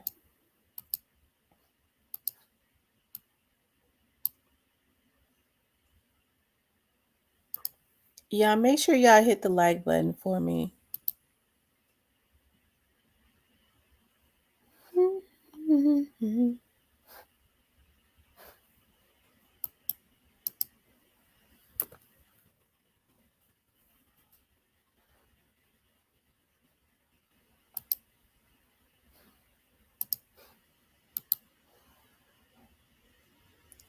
I mix my garlic and onion powder, then add salt to taste.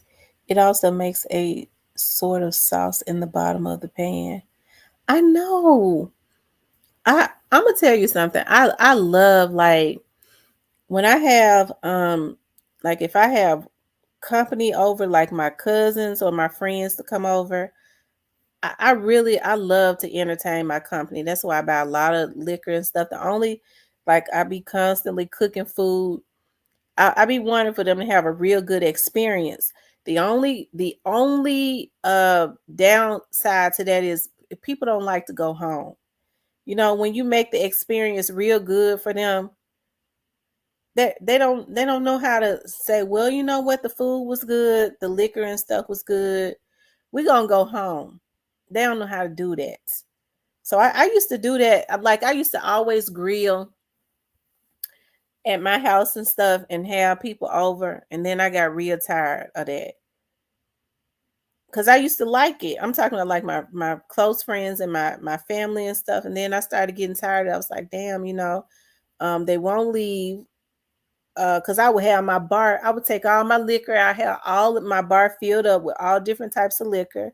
I would be constantly grilling, good food for them Negroes.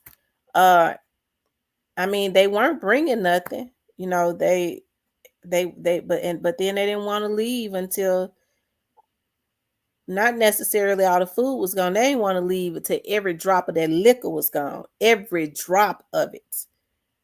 Every drop. And I got tired of that.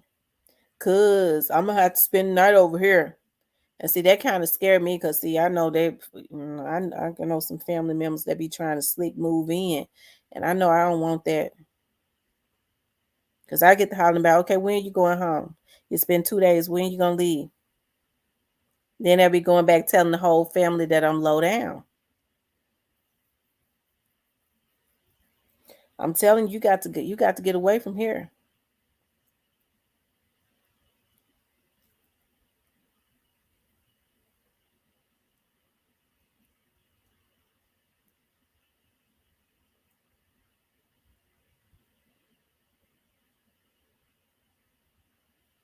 Yeah. Yeah.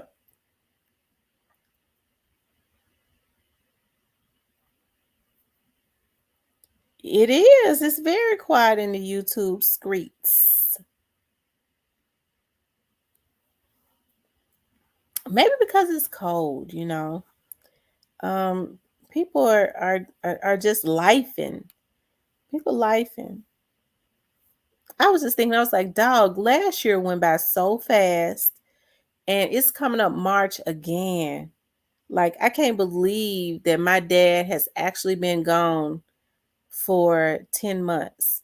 March would be a year that he has been deceased. It's so hard to believe that, you know, it's so hard to believe. And I ain't been able to go see him. I guess because I just know that that he's not there. Tune it into a bring your own bottle. That would be good, wouldn't it? Tam, you see Louisiana chief and wife shot by side chick? No, I'm gonna have to look at that. Yeah, Cat Williams is making a lot of noise. So a Louisiana chief and his wife was shot by a side chick. Yeah, I'm telling y'all, that stuff is happening more now. That stuff is happening more now. I don't understand like the mindset of people. That's why I say it's not even safe to be having extra curriculum activities going on outside of your relationship, because these folks lose their mind. I'm telling you, I was looking at a story the other day that happened like back in like the early 90s. This lady was married had 2 children with her husband. She had her first cousin who was younger than her, than both of them, to start babysitting their children. She starts having an affair with the first cousin starts having an affair with the husband. So they said that they started being out in the open with it. People started in the family started knowing, right? So she ended up, divorcing her husband, right? And so the cousin, he was able to be with the cousin. They said, after his wife divorced him, that's when he really started like having like regrets, like, damn, what did I do? What did I do? And so the cousin thought he was going to be with her. They said he always gave her excuses like, well, I can't leave. I can't leave the state. I can't do this. I can't do that because of my 2 children. All the time, he started realizing, what I lost wasn't even worth it. And so because he told this lady's, his ex-wife's cousin, first cousin, because, they was both wrong, who was keeping the kids, after she left him, she thought she wanted to get married. And he was like, I can't do it. I can't leave the state because, I got my kids here. So she pays this Hispanic guy to go with her to break into the ex-wife's house, which is her first cousin. And while the Hispanic guy held the wife down, he ended up she runs upstairs and slashed the throat of his 7-year-old son, and then start cutting the wrist of his 5-year-old daughter. And the Hispanic guy says, he just thought he was paid $4,000. He says he thought that he was just gonna go in there. She told him to terrorize her without, killing anybody. He said when he heard that there were children, because the kids started screaming, that's when he got up, because his ex-wife said that when he heard the children screaming, the Hispanic guy said, I'm out of here. He said he did not sign up for that, right? But come to find out, it was the husband's mistress, which was the wife's ex-wife's first cousin. She felt like if she killed his children, which was her blood family, if he didn't have those kids, then they could go off into the sunset. He would leave the state and marry her. So that's why you have to be very careful about, because these people are mentally ill now. These folks are flat foot out of their minds. And a lot of these men and women get involved. They start having extracurricular activity. I don't give a damn if you do tell them, well, I told them I had a lady. I told them I had a man. It don't matter. If they feel like if you messing with them, you know, they doing any and everything, that I can make you happier than this person. They see you ain't leaving that person, you know, regardless, because folks lie. I ain't happy with them, this, and that. Folks tell lies all the time. When folks ain't happy, they break up. One thing I do know about men, they don't stay nowhere. Women will, but men don't stay in places where they are unhappy. They will eventually leave, okay? They'll start all over again. They're going to get up out of there. But it does not register in that person's head that that person is still there because they want to be there. They feel like, well, if this person is out the way, I'm freeing him up so that we can be together. So these people got to stop lying to these folks. So these people batshit crazy.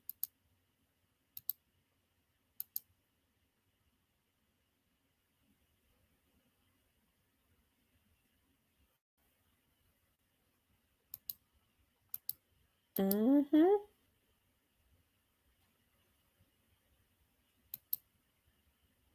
Mm-hmm.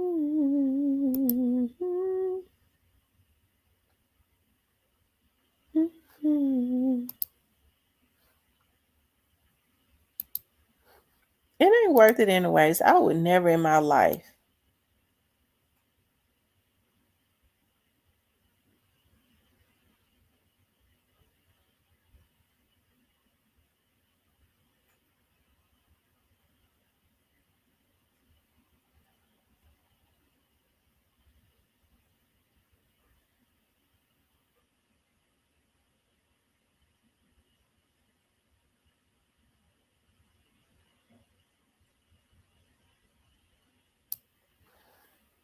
I would never in my life play second to somebody else.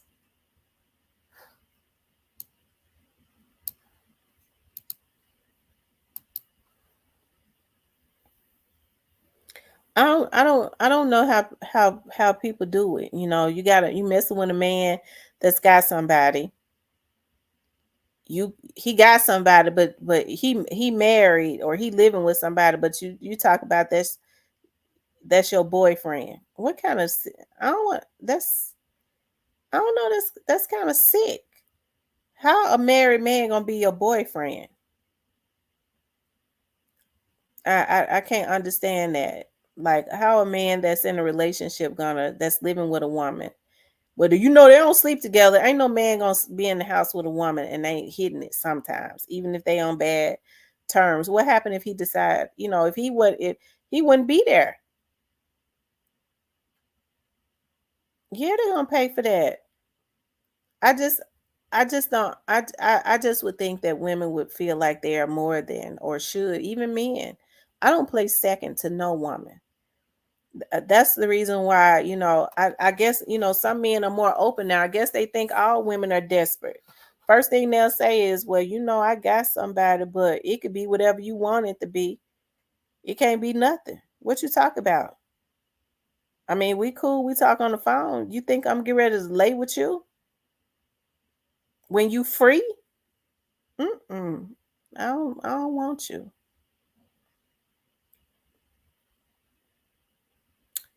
You come and lay up with me when you can get away. That's what people reduce themselves to. Because if you know, if I'm laying up with you, we together, right? We together. I'm gonna be able to spend the night at your house. You're gonna be able to spend the night at mine, right? Anytime.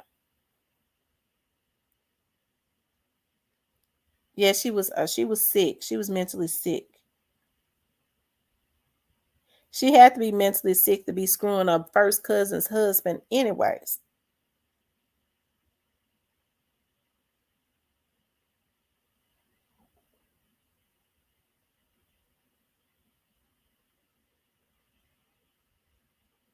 And his lies and selfish acts played a part in what happened to his child.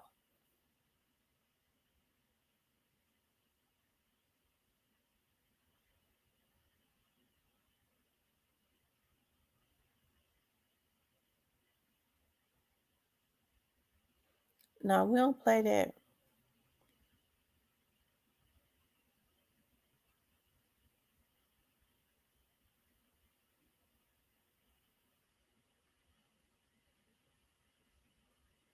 People just don't take relationships seriously anymore. I told y'all, I was like, and it's kind of funny to me, but I was telling somebody, I was talking this guy that, one of my friends, I was like, um, I've been celibate now for like I was embarrassed about it until I started seeing women come in saying that they were celibate too, right?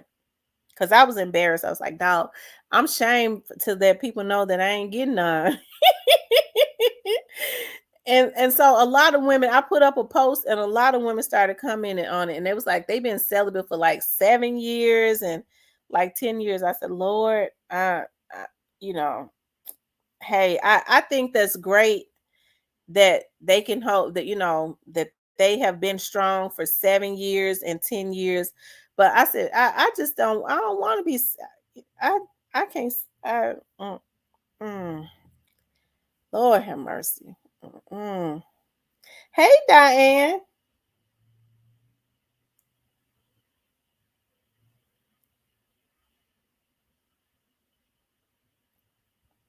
But I was talking to one of my friends. I was like, well, I'm not having sex until I'm married. And I just couldn't believe it. And he was serious. He was like, oh, okay, well, you know what we need to do is we just need to go ahead and go on down to the court the week before Christmas. I said, I know you kidding me. You will marry me just so you can have sex with me?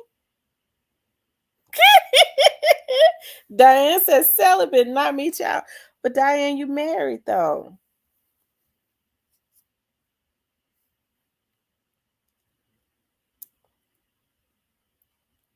Yeah, 7 years is way too long. I remember this lady that I used to work with. She was an older lady.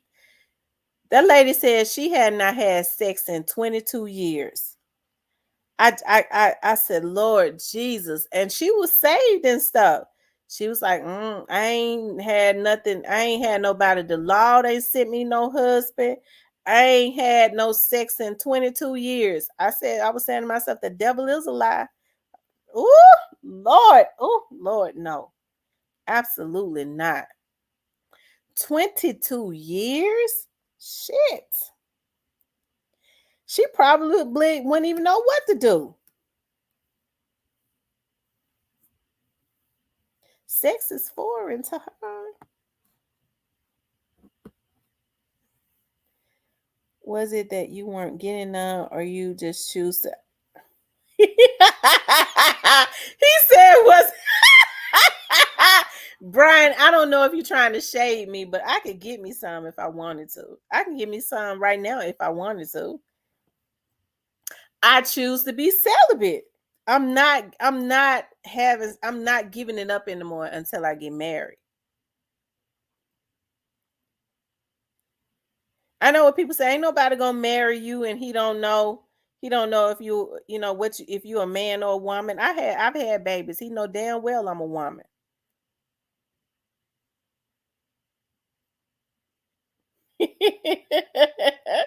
I choose to be celibate.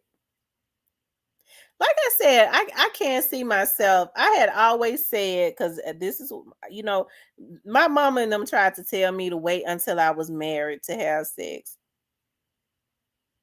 I mean, I was embarrassed. I was embarrassed for people to know that I had, that, because you hear folks talk about all the time how they be getting it in. I ain't never say nothing. I just knew I had made a decision that I was not going to be dealing with all these I'm not going to deal with that anymore. I said that I can't see myself like, and I'm not nothing against nobody else, but I was like, dog, I'm getting close to 10. I don't want to go into the double digits. That's a lot of spirits. That's a lot of men, right? To be having sex. I just feel like, because I was talking to like one of my cousins, and she was like, "What?" She was like, "Well, shit. I guess I'm a hold in." Like, I don't know. You know, you have people in their 40s. Women. They've been with like 20 and 25 and 30 men. That's a lot of damn men. Like, I think 15 men, 10 men. That's a lot of damn men to be with. That's a lot of men. And I think the reasons why a lot of women have issues now, and I'm not being judgmental. Anybody that's been with over 10 men, I'm not judging you at all. I promise to God I'm not. But you get to thinking about all those spirits and stuff. Every man does something different. Yeah, 15 is way too many. 15 is way too many. That's why I said number 8 is gonna be my husband. I've locked it down. I know if people say, "Well, how you know you're gonna how do you know that he can satisfy you?" Like, what if his wing little? I'm gonna ask him, take it out, let me look at it. I want to look at it.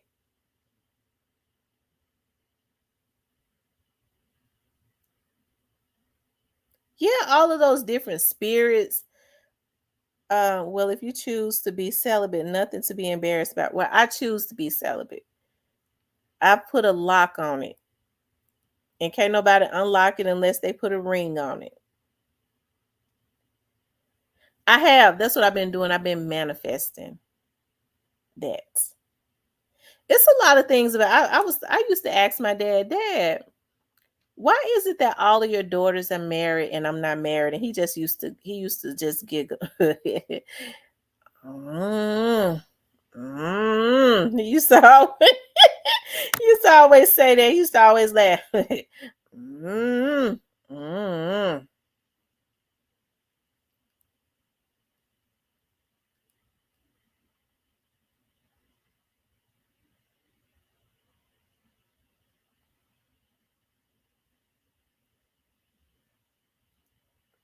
One of my sisters, though, like 3 of my sisters are married to pastors.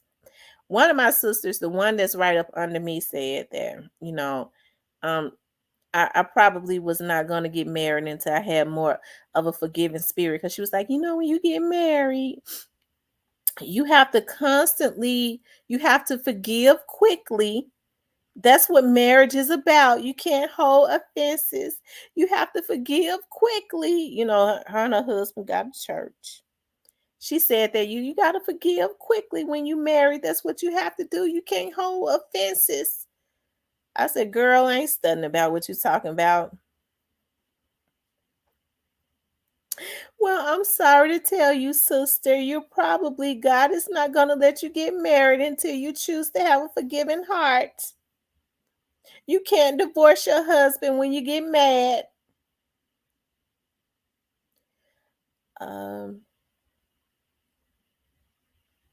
Irvin says that's hard to follow, Tam.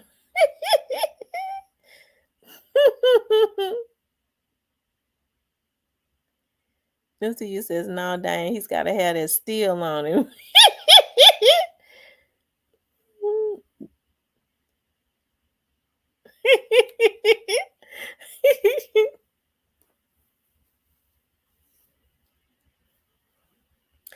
I don't mean no harm. I don't mean no harm. And I know, like, they say you're supposed to wait until you get married, until, to have sex. But I wouldn't have I don't think that's a good idea to just be with one man. I got a cousin that brags about that, even though I think she telling a damn lie. She brags about that all the time. I've been with my husband since high school. That's the only man I've been with. I said to myself, bitch, I know you lying, but okay. But I just don't think that's a good idea. I think you need to at least be with 3 men. 3, I don't see nothing wrong with that. You know what I mean? The first one, your first boyfriend. Even if you end up marrying your first boyfriend, y'all break up, get you another man, see what he do.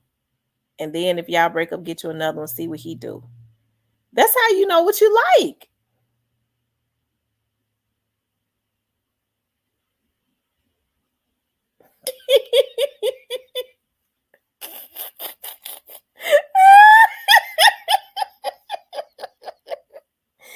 Diane says, I'm so glad I'm not in the dating world. It's hard out here for ladies. And I'm telling you, because these men, a lot of them are on the down low anyways. That's the reason why they like whores.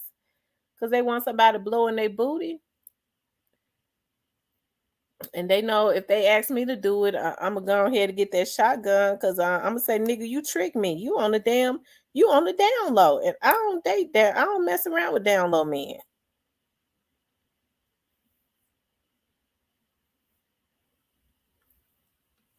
Ramona, yes, you are. You want me to be where you are.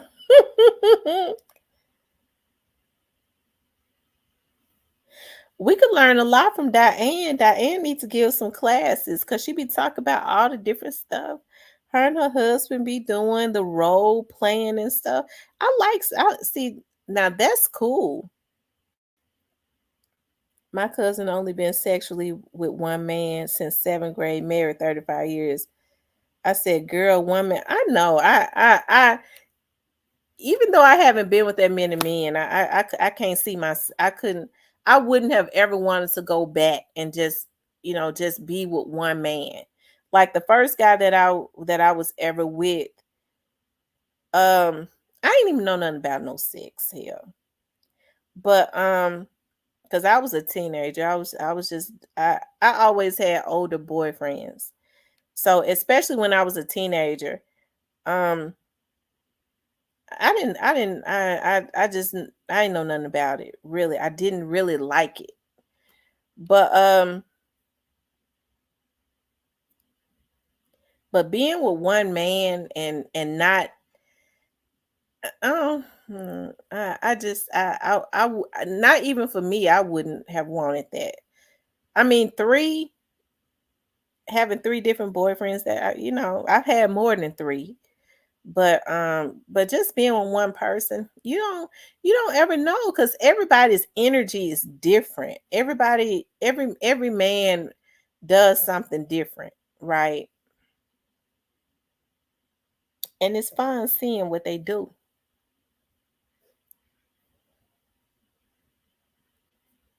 Even if I watch a man and he seems suspicious, I'm like, shit, I'm telling you, you don't buy a car without test drive. Well, ain't nobody gonna test drive me.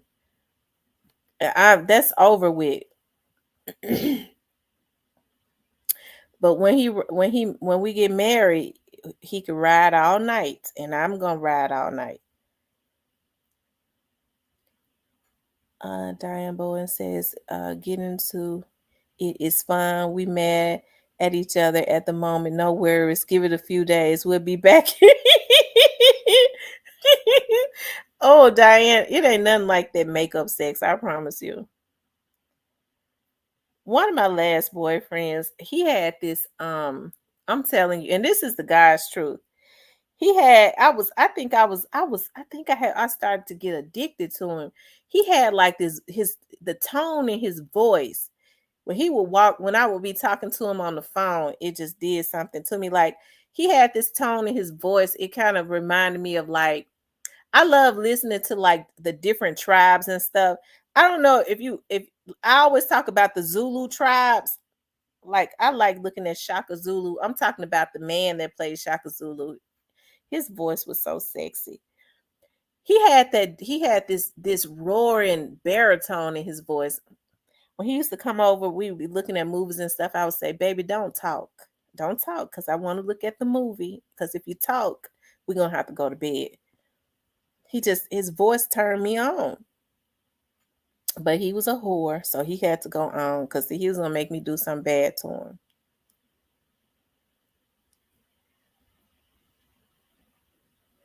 him. Ramona, can watch the replay.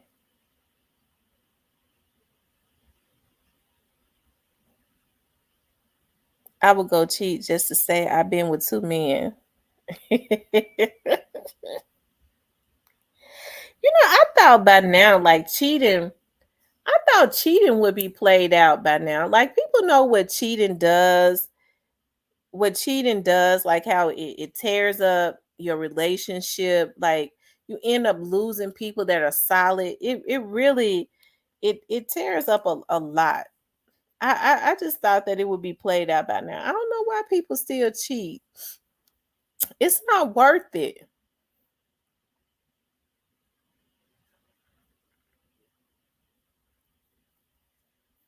I don't know. Sometimes I think it's like a emotional thing. Cause I promise you, now I've never cheated. Like that one time I told you I cheated years ago. But in one of my last relationships, you know, when I found out he had been messing up, I thought about it. It came to my mind. It came to my mind. I was like, I ought to get him back. And I was like, no, I can't do that no more. I did that years ago. I don't want to do that.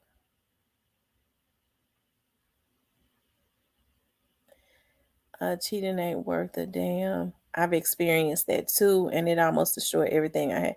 No, it's not worth it because people start getting emotionally tied up. Okay, because like I said, like in my last relationship, I'm talking about in the last one that I had, the last serious one that I had. Like, I had thought about it in my 40s. I started talking to this guy. I told y'all that owned the. I hope because he popped up in here one day, so I'm not gonna say what he owned. And I was shocked. He popped up in here. I saw his name, and his name is kind of. I knew it was him. And he was tall and handsome, but he was insistent on trying to, and he knew what it was. He was insistent on trying to get some sex from me, and became very offended because I wouldn't.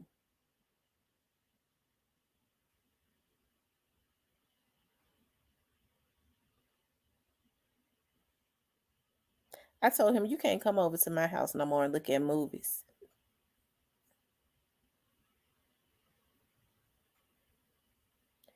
And it's weird because as soon as me and my ex got back together, he came to my house and he knew it. He said, it's a man been in this house.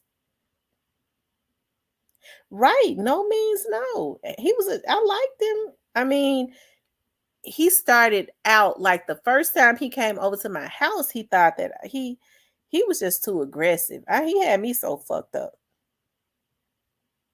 He had started coming over to my office. He came into my office one time. I think he thought he was gonna. I said, "Are you serious?"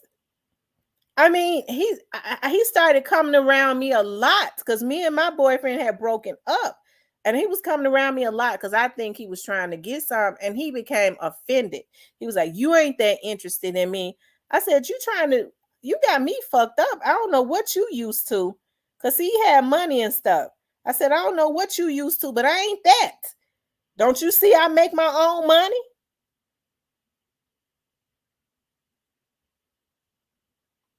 He said late night movies. No, I mean, it wasn't late night. I would let him come over like at 8 o'clock and stuff.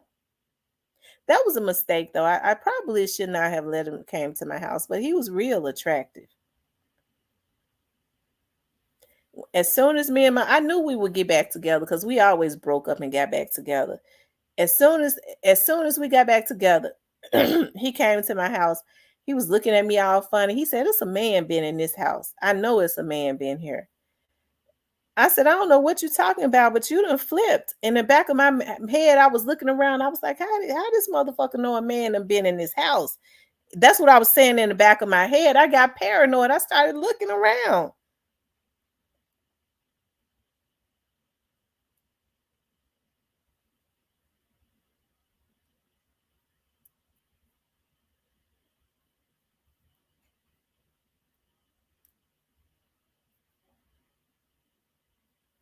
New to you says, yes, I'm surprised he didn't call you out your name.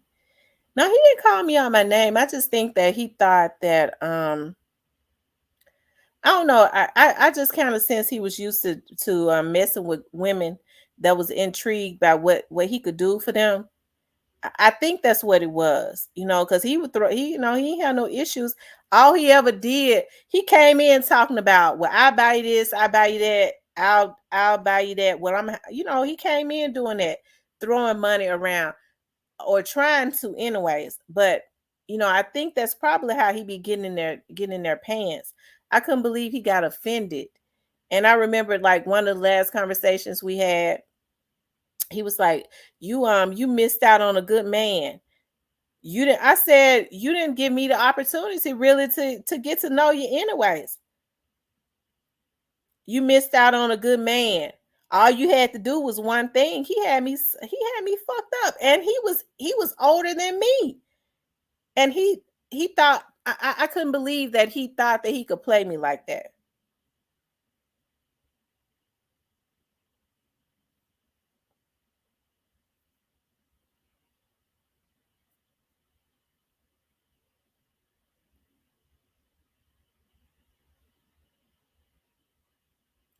Usually gets his way. Hopefully he's not a cookie snatcher. I think he was used to women giving it up on the first night. That he go to their house, he spend the night, stuff like that. I think that's what it was. And it was not that with me. I ended up getting back with my ex anyways. That was a mistake too, but I did. No, he wasn't used to rejection. Because I'm going to tell you something. He was real tall and thick and handsome. He had his own business. He made a lot of money. He was very attractive. He was very good. He came from the backwoods of Mississippi. He was just like one of them big old Jethro looking dudes. He was real attractive to me. But I ended up going back to my ex. I went through with my ex anyways. I was just mad at him.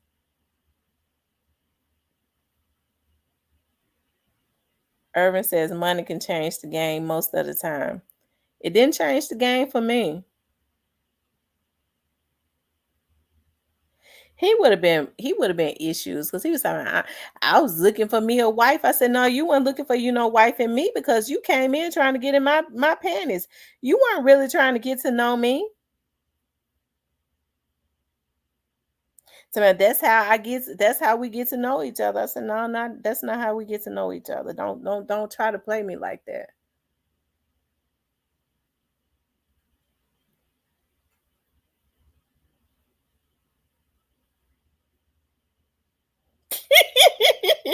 Brian said, first, I've never had a one night stand ever.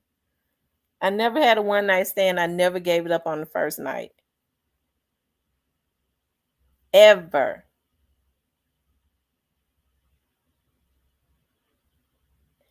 Earning that money would sometimes put us women in a trick bag.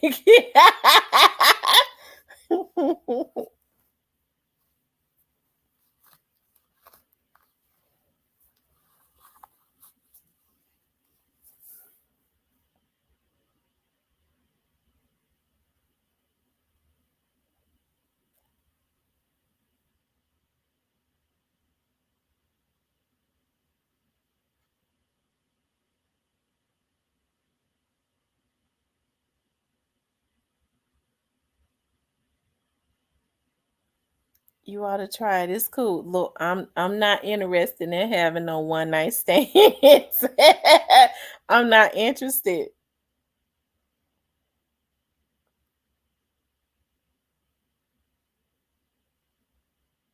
It sounds disgusting. You jumping into the bed with somebody you don't even know. That is disgusting.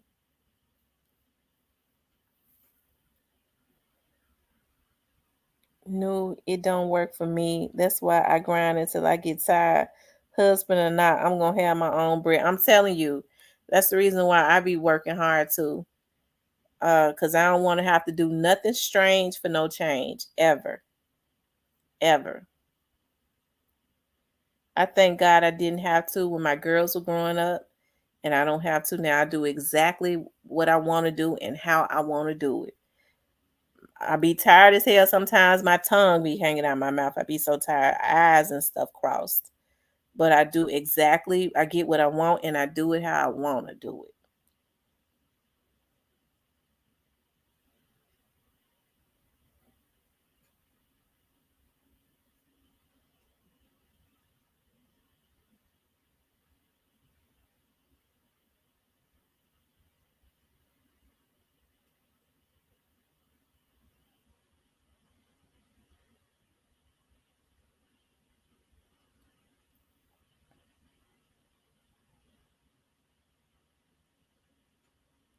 I'm gonna be issuing out me no $10 here and there.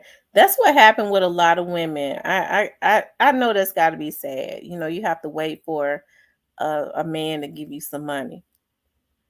And my mom was saying this the other day. She was like, I don't understand what these young girls, whoever told these young girls that it's better to sell their bodies than to work. These folks don't even want to work. Men selling their ass now. They be selling their ass. I don't want to work. I can just go and screw her for $50. Like, whoever told these people, like my mom said, that it was better to be just selling your body rather than getting out getting you a job. That's just absolutely disgusting. You might find your soulmate through a one night stand. I'll pass. I'll pass. Yeah, where's the integrity? I don't get it. You know what I mean? You laying with somebody that you don't know. It's disgusting. I mean, it is. That's nasty. One of the things that I ask guys, especially when I started talking, if I talk to them more than a few times, I'll ask them, how many women have you been with? A lot of them a lie. First, I know when it's been a lot that I don't even remember. I don't remember. It ain't been that many. I go, oh, okay. I be wanting to know because I feel like a man, I know they look at it as a badge of honor, but men that have slept with a lot of women, that's nasty to me. Had their faces and stuff all up in their coochies, and it's nasty. All them different coochies.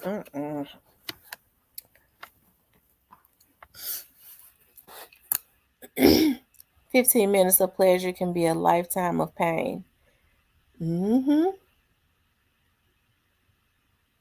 People cheat now and they don't even protect themselves.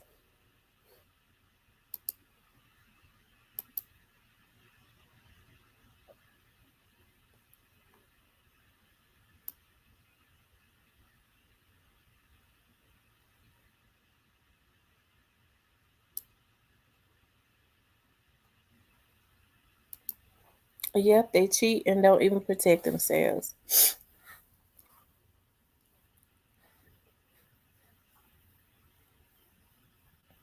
They're just being an attraction. I don't want everybody to know. Right, that's the fun part of it. Even like with a man, like the just wondering, getting to know them, especially if they're intellectual. Like intellect is very sexy to me. Woo! An intellectual man that can that can talk on any conversation. Oh my God, that's so sexy, especially if they got a little hood in them, and just getting to know them on an intellectual level. So by the time it grows into something else and you do end up getting into bed with them, shit, you having orgasms before you even let him put the plug in the socket. Hell, just laying next to him up against his chest because of his vibration and that positive energy and that intellect. Hell, you already done went the stimulation is just off of the chain. So by the time you do actually have the intercourse, I mean that makes the orgasm just that much better. Oh my God. Mess around and send you to heaven.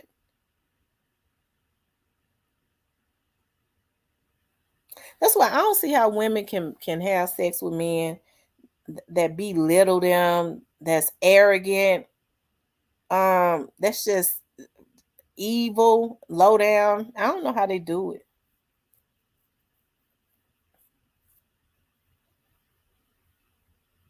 got bad energies.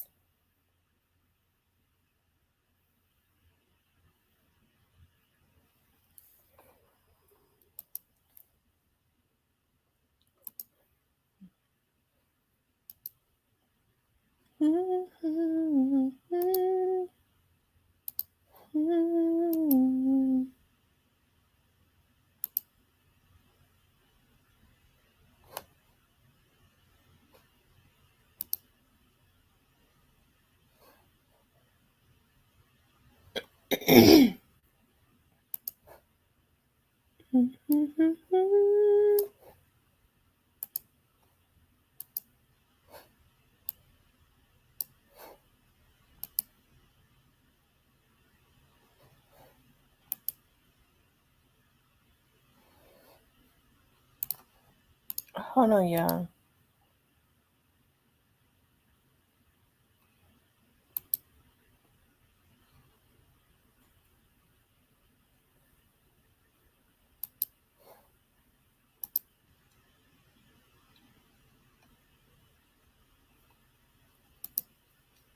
You guys, make sure y'all hit the like button for me.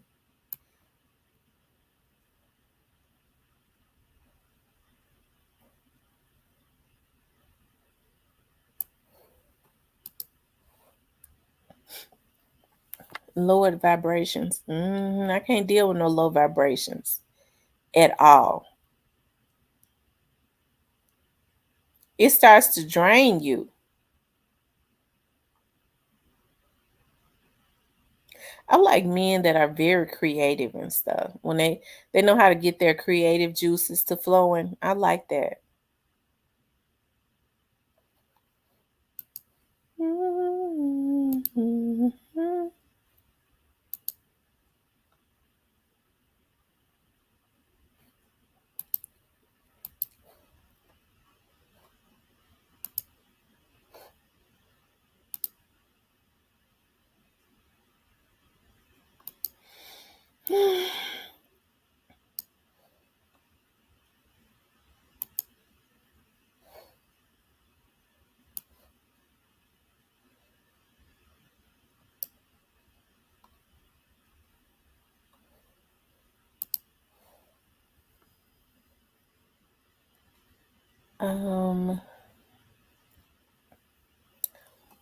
So do a lot of you all got to get up and go to work in the morning?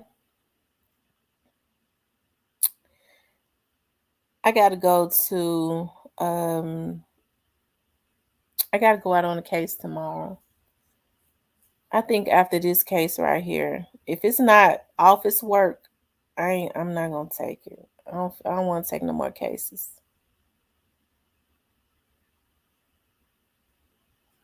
I'll wait long as necessary, but somebody's taking the slack. What you mean by that? Somebody's taking the slack? So are you saying that you a cheat?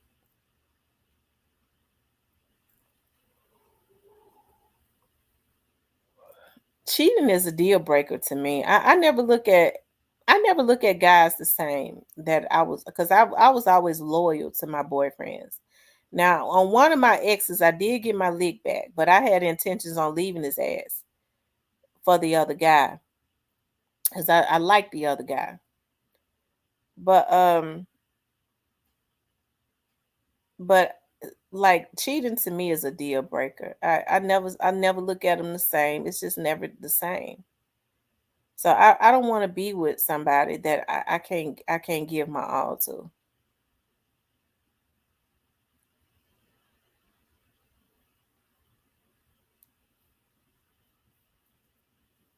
Can't hardly look at them without getting mad at them. I just don't like. I don't want to live my life like that.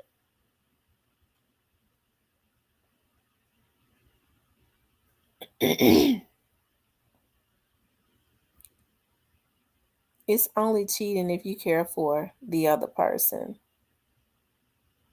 What you mean? It's only cheating. You're giving a piece of yourself to somebody else. See, I look at it like this. If I say to my man, I don't cheating is a deal breaker. This is how cheating makes me feel as a woman. I feel like if that man truly loves me and value what we have, he's going to make sure that he does not do anything that's going to make me feel a certain way, especially if he knows that it's going to break the bond that we have. Nah, I can't do that because number one, I don't want to do that to my girl, and she already let me know how it's going to make me feel. As stubborn as I am, and I'm not stubborn, really, I'm not. Right? But I have a man and I've always been like this with my boyfriends. Okay? If they say, baby, I don't like it when you do that. Now, I'm real friendly. So if I'm out or whatever, like I'm really friendly. I like to try to be helpful to people. Like I told y'all that thing over across the street. I found out that they from out of Louisiana. And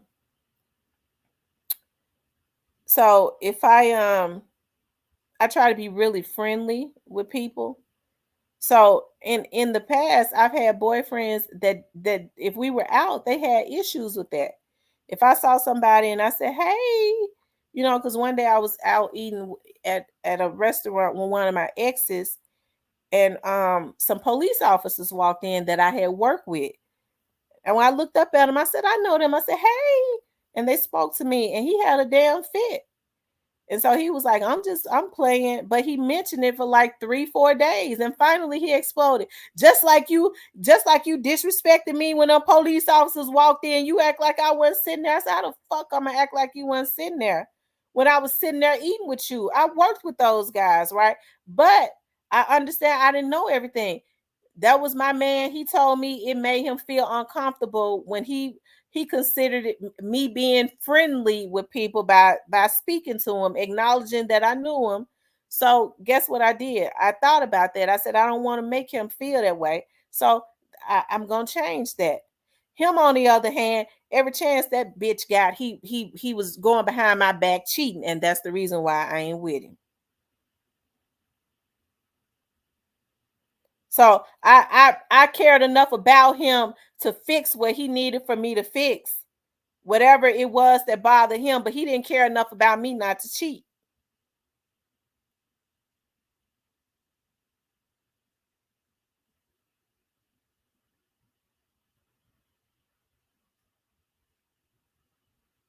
Why cheat when she got the whole pack? Right.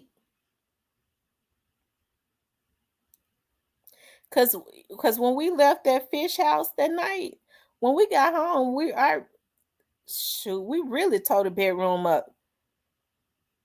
But then he bring it up. I guess he wanted to go cheat, so he bring it up. He bring it up the next day. We laughed about it laying in bed. Then he bring it up again. He kept bringing it up. I guess by that fourth day, he wanted to go be with whoever the chick he was cheating with. He wanted to go be with her. He really lost it. You spoke to them police officers. He was ready to go cheat. So what I did was I let her have him.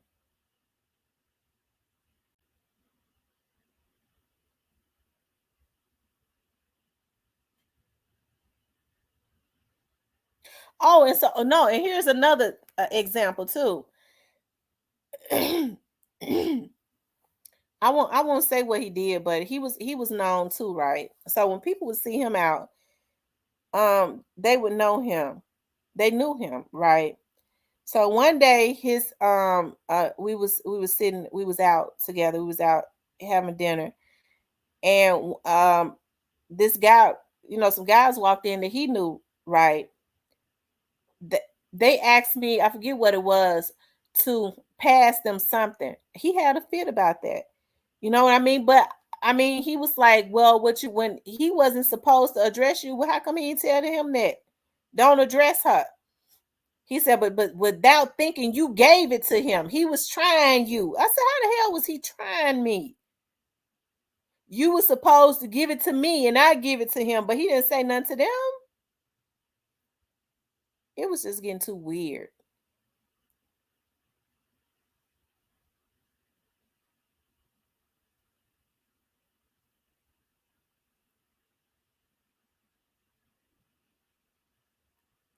A lot of people make excuses to make movement.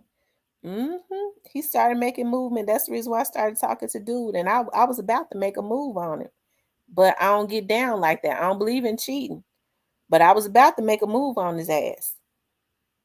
The other guy just wanted me to give it up too quick.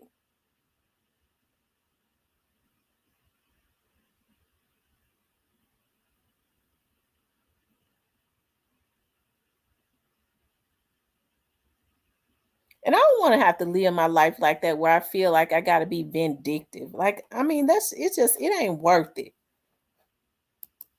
Because a Negro don't want to do right.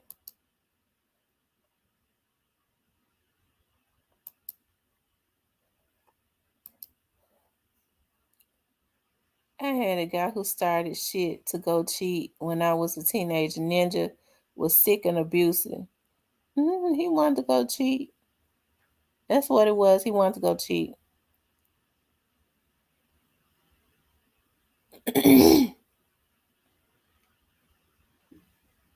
I get to thinking about when me and him got back together that last time. That's when I was talking to the guy. We were just friends. We were just talking. We didn't do nothing. I let him come to my house and we look at, to look at movies and stuff. But I get to thinking about, I wonder what had he been watching my house, because even when we weren't together, because when he came in, he was looking at me funny.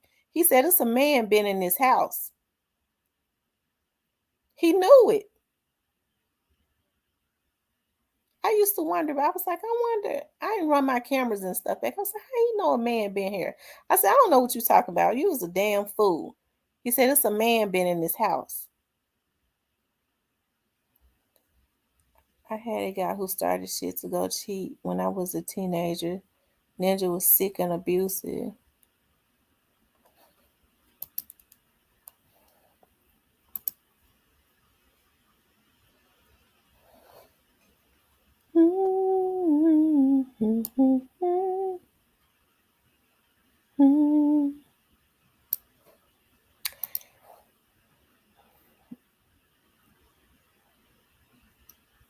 Erwin, what is a strong talk? He said, Tam, you have a strong role. What is a strong role?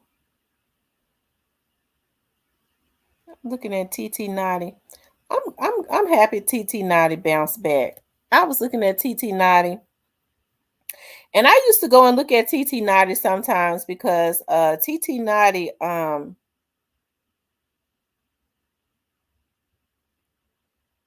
because TT Naughty used to go, he was going hard for Young Dolph, right? And then when I started seeing how he was being attacked over the internet, I saw that he was not taking it well. He seemed to be bouncing back now.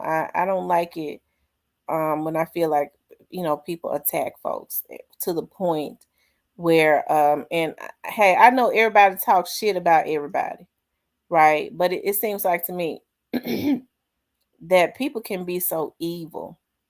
Like they want to see people at their wits' end, right? They just, to me, it's just sickening. But I'm happy to see him come. He seemed to be bouncing back and doing his thing. I want to see. I believe, regardless of what people say. Okay, I was listening to TT Naughty. I do believe that he had a hard life, like you said, right? I want to see him do well.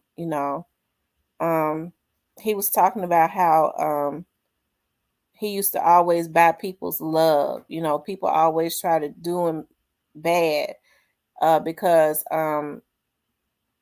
he had a good heart. He always bought love and friendship. So I hope God strengthens him, right? I hope God strengthens him, and he starts to see his own worth.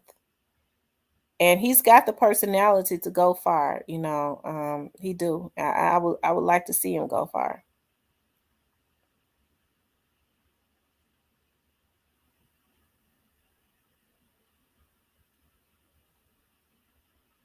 Oh, the line of work. But a lot of people wouldn't, Irvin Mack, a lot of people would not believe it.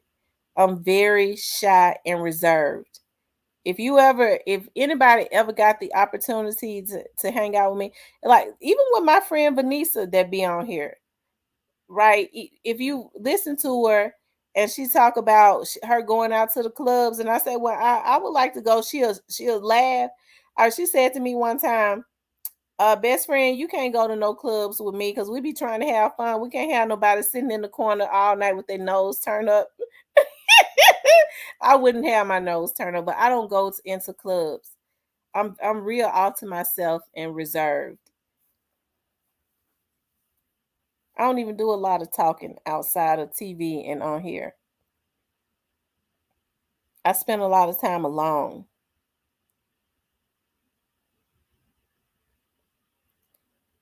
Oh, I had a guy. Oh.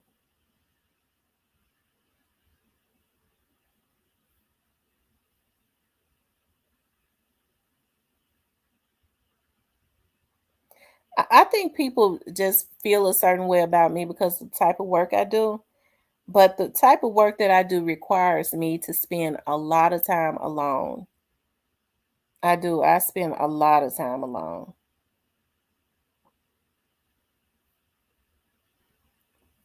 He said a Pisces. I'm a Leo.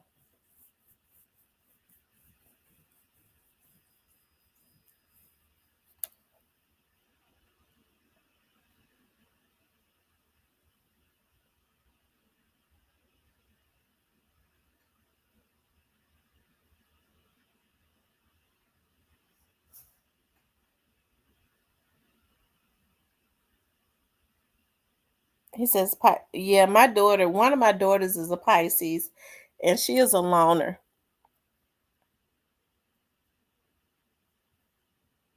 She is. She's a loner.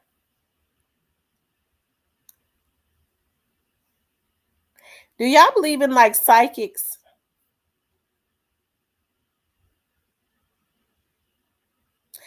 I remember back some years ago, my grandmother had passed away, the one that helped to raise me. I was so distraught, right? Because we all was always joined at the hip, at the hip. So I remember I called this psychic hotline, right? One of my friends was like, I called this psychic hotline. That's when psychic hotlines were, they probably still got them, right? But she was like, I called this psychic hotline and they were kind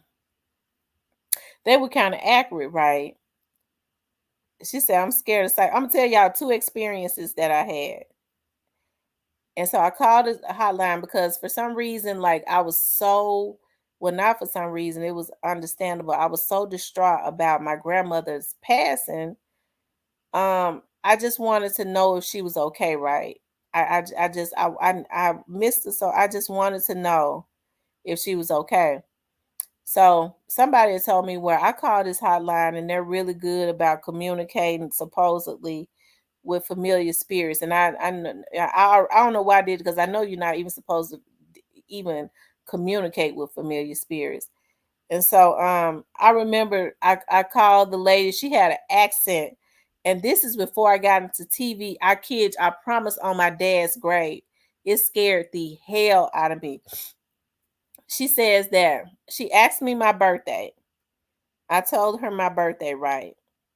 And so she goes into, you're going to get into a profession, and it was pretty accurate because I had no idea that I was going, like, probably about 3 or 4 years after that, I did end up getting into TV.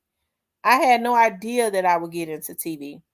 And so she asked me, how many kids do you have? This is what made me hang up the phone. Like, she went into, I was going to get into a profession, and it was similar to, I mean, I guess what she said that kind of ended up happening. And then she talked about some more stuff. And she said, how many kids do you have? I said, I have one.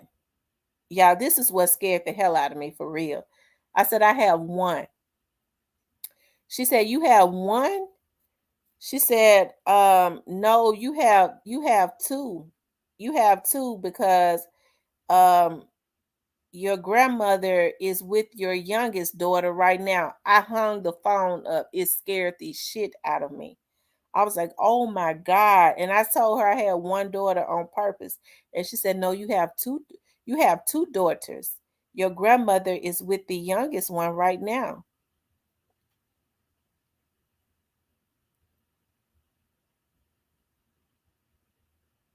And she was on some hotline. She didn't know anything about me. And then I remember I ended up going to like this palm reader on Summer. I went to this palm reader on Summer, right? And when I walked in there, I was all creeped out. She had a lot of cats in her house. I parked at the gas. I don't know. I was like, oh, I don't want to park in her back because it's just real creepy. I parked at the gas station next to her house, and I walked up to her house, and I mean, just looking at her eyes scared me. I pay attention to people's eyes, right? So she was like, she charged me $30. Yeah, she had, and I felt like cats was licking on my leg. I was jumping. She was like, "Are you okay?" I was jumping. I think your cat's licking on my legs, but it was sweat and stuff running down my leg. Like I was so creeped out. And so she said, "Open your hand." She says, "Oh, okay, you're gonna have long life."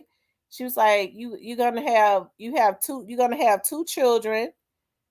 And I said, I do have two children. She says, I see here you're gonna have very nice house.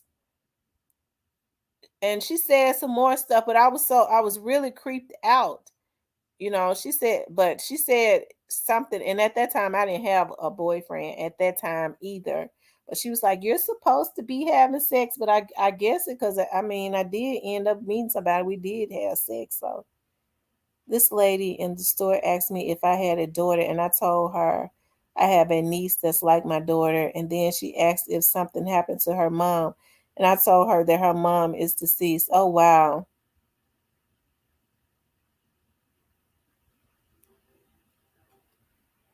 If they can't give me the lotto number, Ethel. She didn't tell me that her mom is happy with what y'all are doing with her. Oh, wow. I believe that there are people that have the gift. I'm going to tell you why.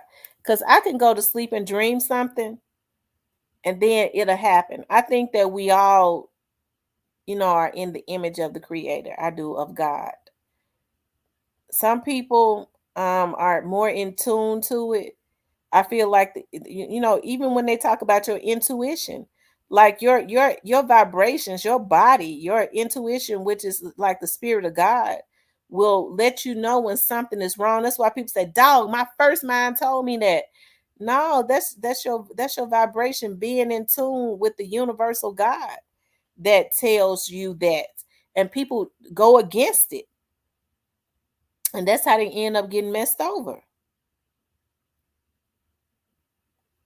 That cats pick up on unseen spirits, and black are usually protectors and not bad luck. Oh.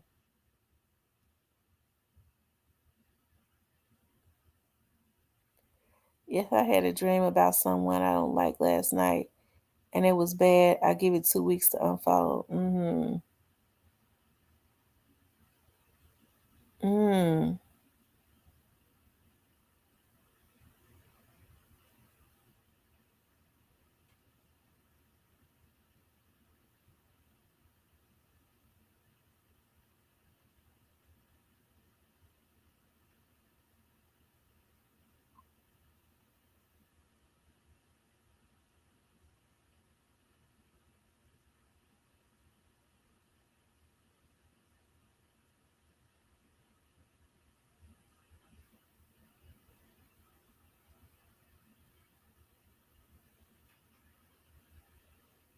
Irvin says cats are very keen.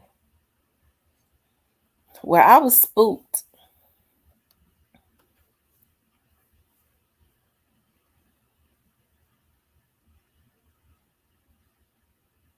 When I was in New Orleans, one of my friends that I was there with had wanted to go into a place on Bourbon Street. I said, I'll pass. We ain't gonna do that.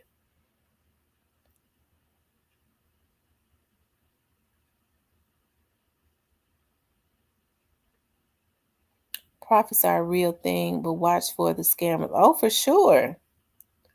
I remember in 2009, I had a dream that I was in the country looking for my boyfriend, and he was at a girl house. 2 weeks later, this girl inboxed me and told me she had his baby. I'm telling you, like I'm telling you, like stuff like that will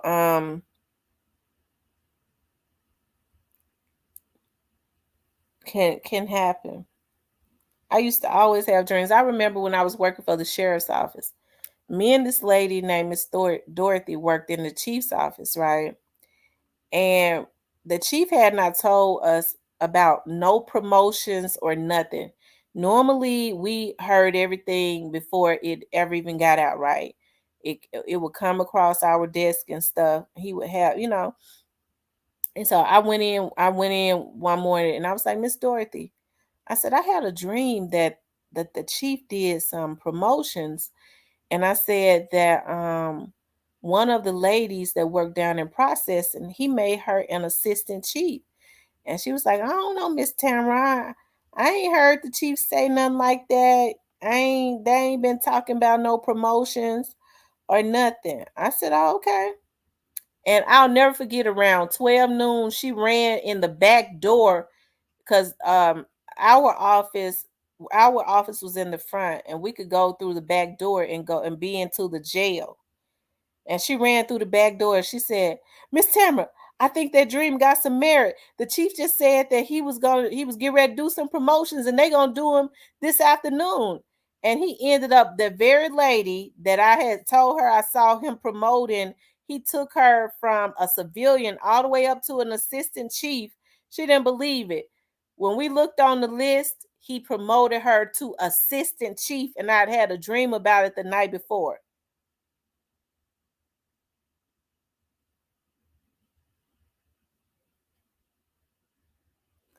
That's why I'm Egypt. They always had cats everywhere. They run when something ain't right, but a dog will bark and let you know. Yeah.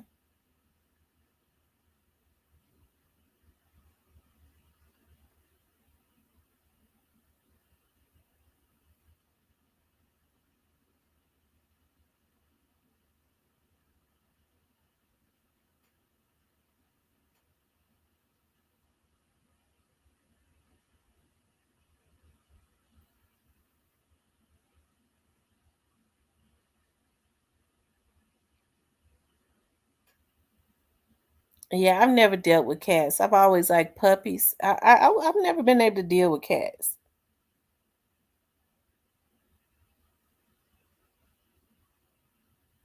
Cats are mean. They'll pounce on you and scratch you and all of that.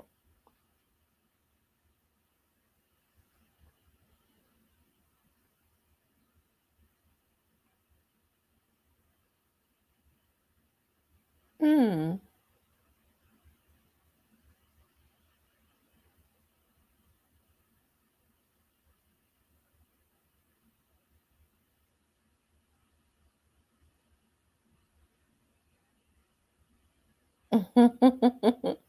A few months ago, I thought about someone and even looked them up on Facebook. The next day, I saw them at the store. I'm telling you, it happens. It happens. Like I promise you, that happens all the time.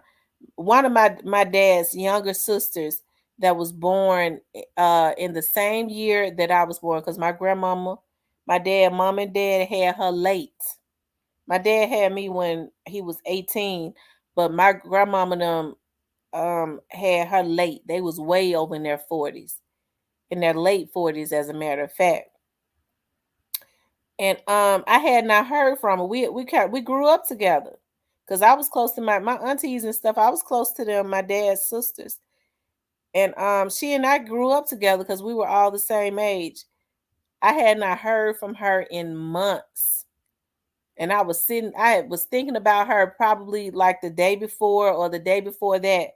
And I kid you not, I got a text message from her saying, um, how much will you charge me to do a commercial? I'm starting a business. I said, oh my God, I was just thinking about my auntie.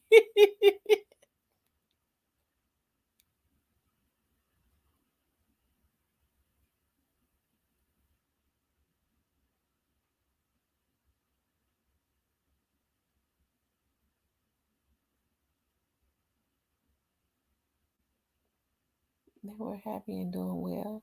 If I don't like you and I don't think about you, something bad happens to them. Not to be mean, but just saying.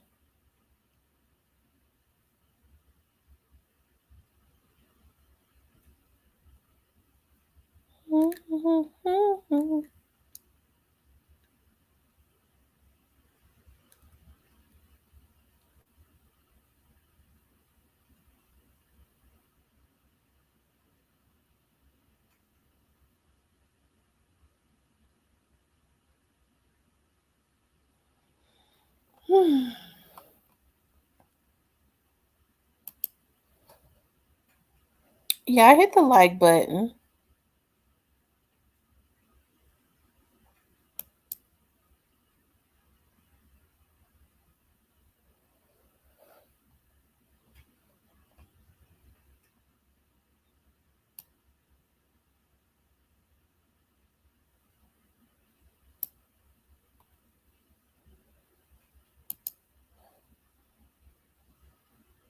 And I strongly believe that you ain't thinking about nobody that ain't thinking about. Yeah.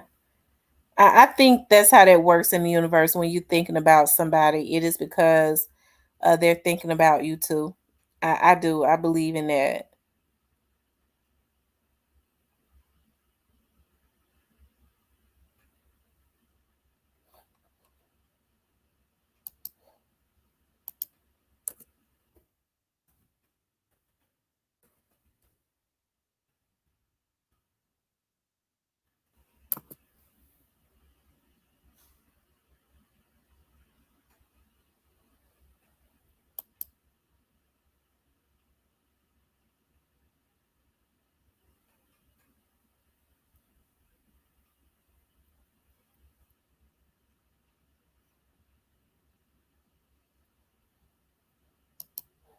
That telepathy, absolutely. Absolutely. That you can communicate with people like that. When you're thinking about them, sometimes the vibration can be so strong that I think when you all are thinking about each other at the same time, it could be so strong it will prompt the other one, especially if you're on the other person's mind, real heavy, it will prompt you to call them, and vice versa.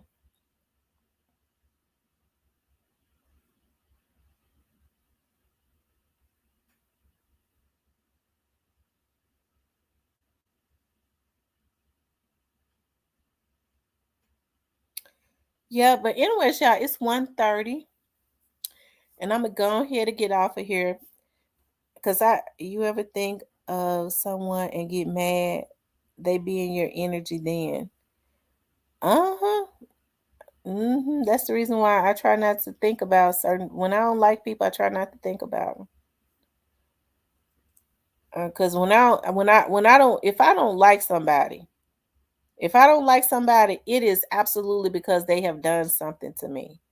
I don't just look at people and not like them, not unless I could be watching them from a distance, and I go, that's a person right there. I don't even want to fool with. Like, even if it's like certain cousins or certain friends or something, the few that I got, if they bring somebody else around, I'll sit and I'll watch them, and I'll know if that's a person I want to deal with or not. I go, I ain't got no issues with them, but I don't want to deal with them.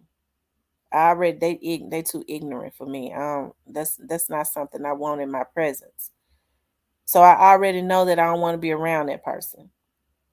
Um, but as far as just looking at a person who has never done anything to me and going, I just don't like them.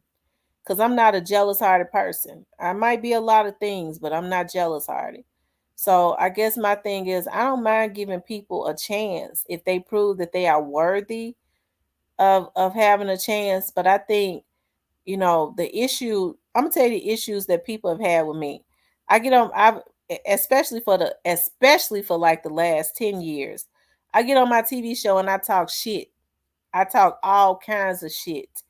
And then when people see me out in person, I don't think nothing of it. They go, "You that girl that's got that TV show, and you said this and you said that." And I'd be like, "Yeah." I don't have any conversation because I'm reserved like that, and I guess people get disappointed. You know, they go, well, she's stuck up, or she thinks she this or she that, but they don't understand that's a personality that they looking at on TV. In real life, I'm shy and reserved.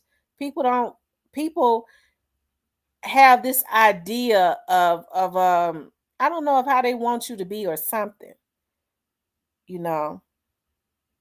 But as far as just like going after people or looking at people and deciding that I don't like them, I want to put blockages up in there. I don't do stuff like that.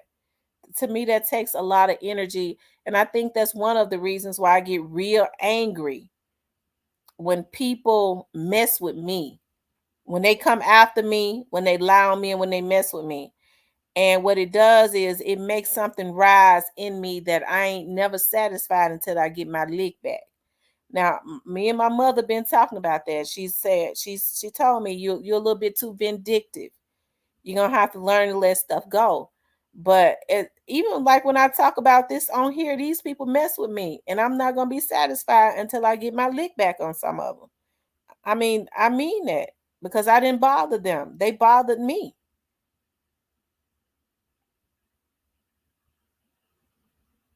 And so I'll lay in wait. I'll lay in wait.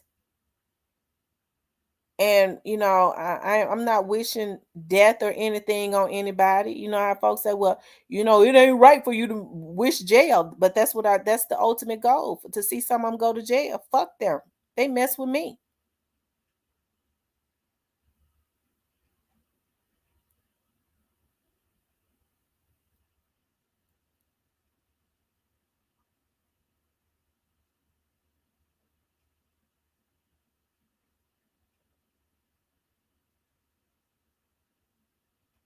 And then once that happens, I could look at forgiving them, right? And moving on.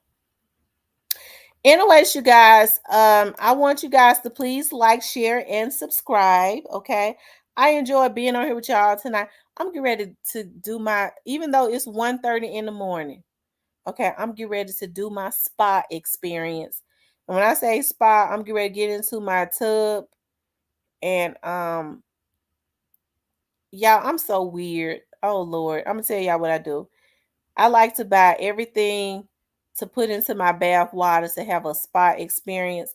And I got some lemon fizz balls. Oh my God. I'm going to put that lemon fizz ball in there. And I love for the water to start bubbling while I'm sitting in it. And then put my lavender salt in there. Oh my God. When I get out, it's going to put me right to sleep. Okay. So I enjoyed y'all being on here tonight. I enjoyed being on here with you guys. I'm getting ready to get into the tub, and then I'm going to get into the bed, okay? Y'all sleep peacefully tonight. I hope y'all have a good day at work tomorrow. I ask God to guide you all, keep you all safe, you and your families, as well as myself, because I got to get out and go do some work tomorrow myself. No weapon formed against any of us shall prosper. Anything that rises up against us will be condemned.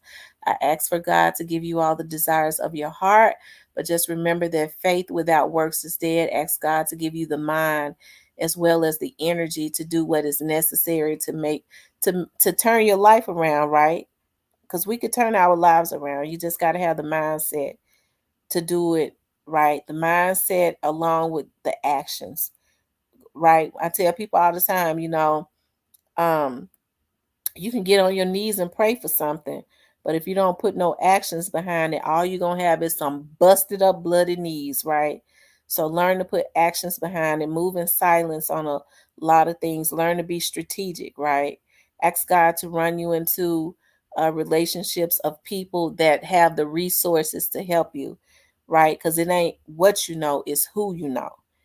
I feel like relationships are meaningful, and I do everything that I can to try and nurture any relationship, but especially those of people that I know that have the resources to help me to move around, right? It's about moving around.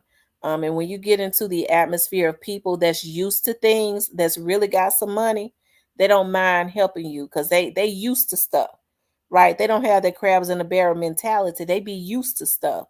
So they don't have a covetous spirit. They give you the information that you need to help you move around. And I make it a habit of being in those circles, okay?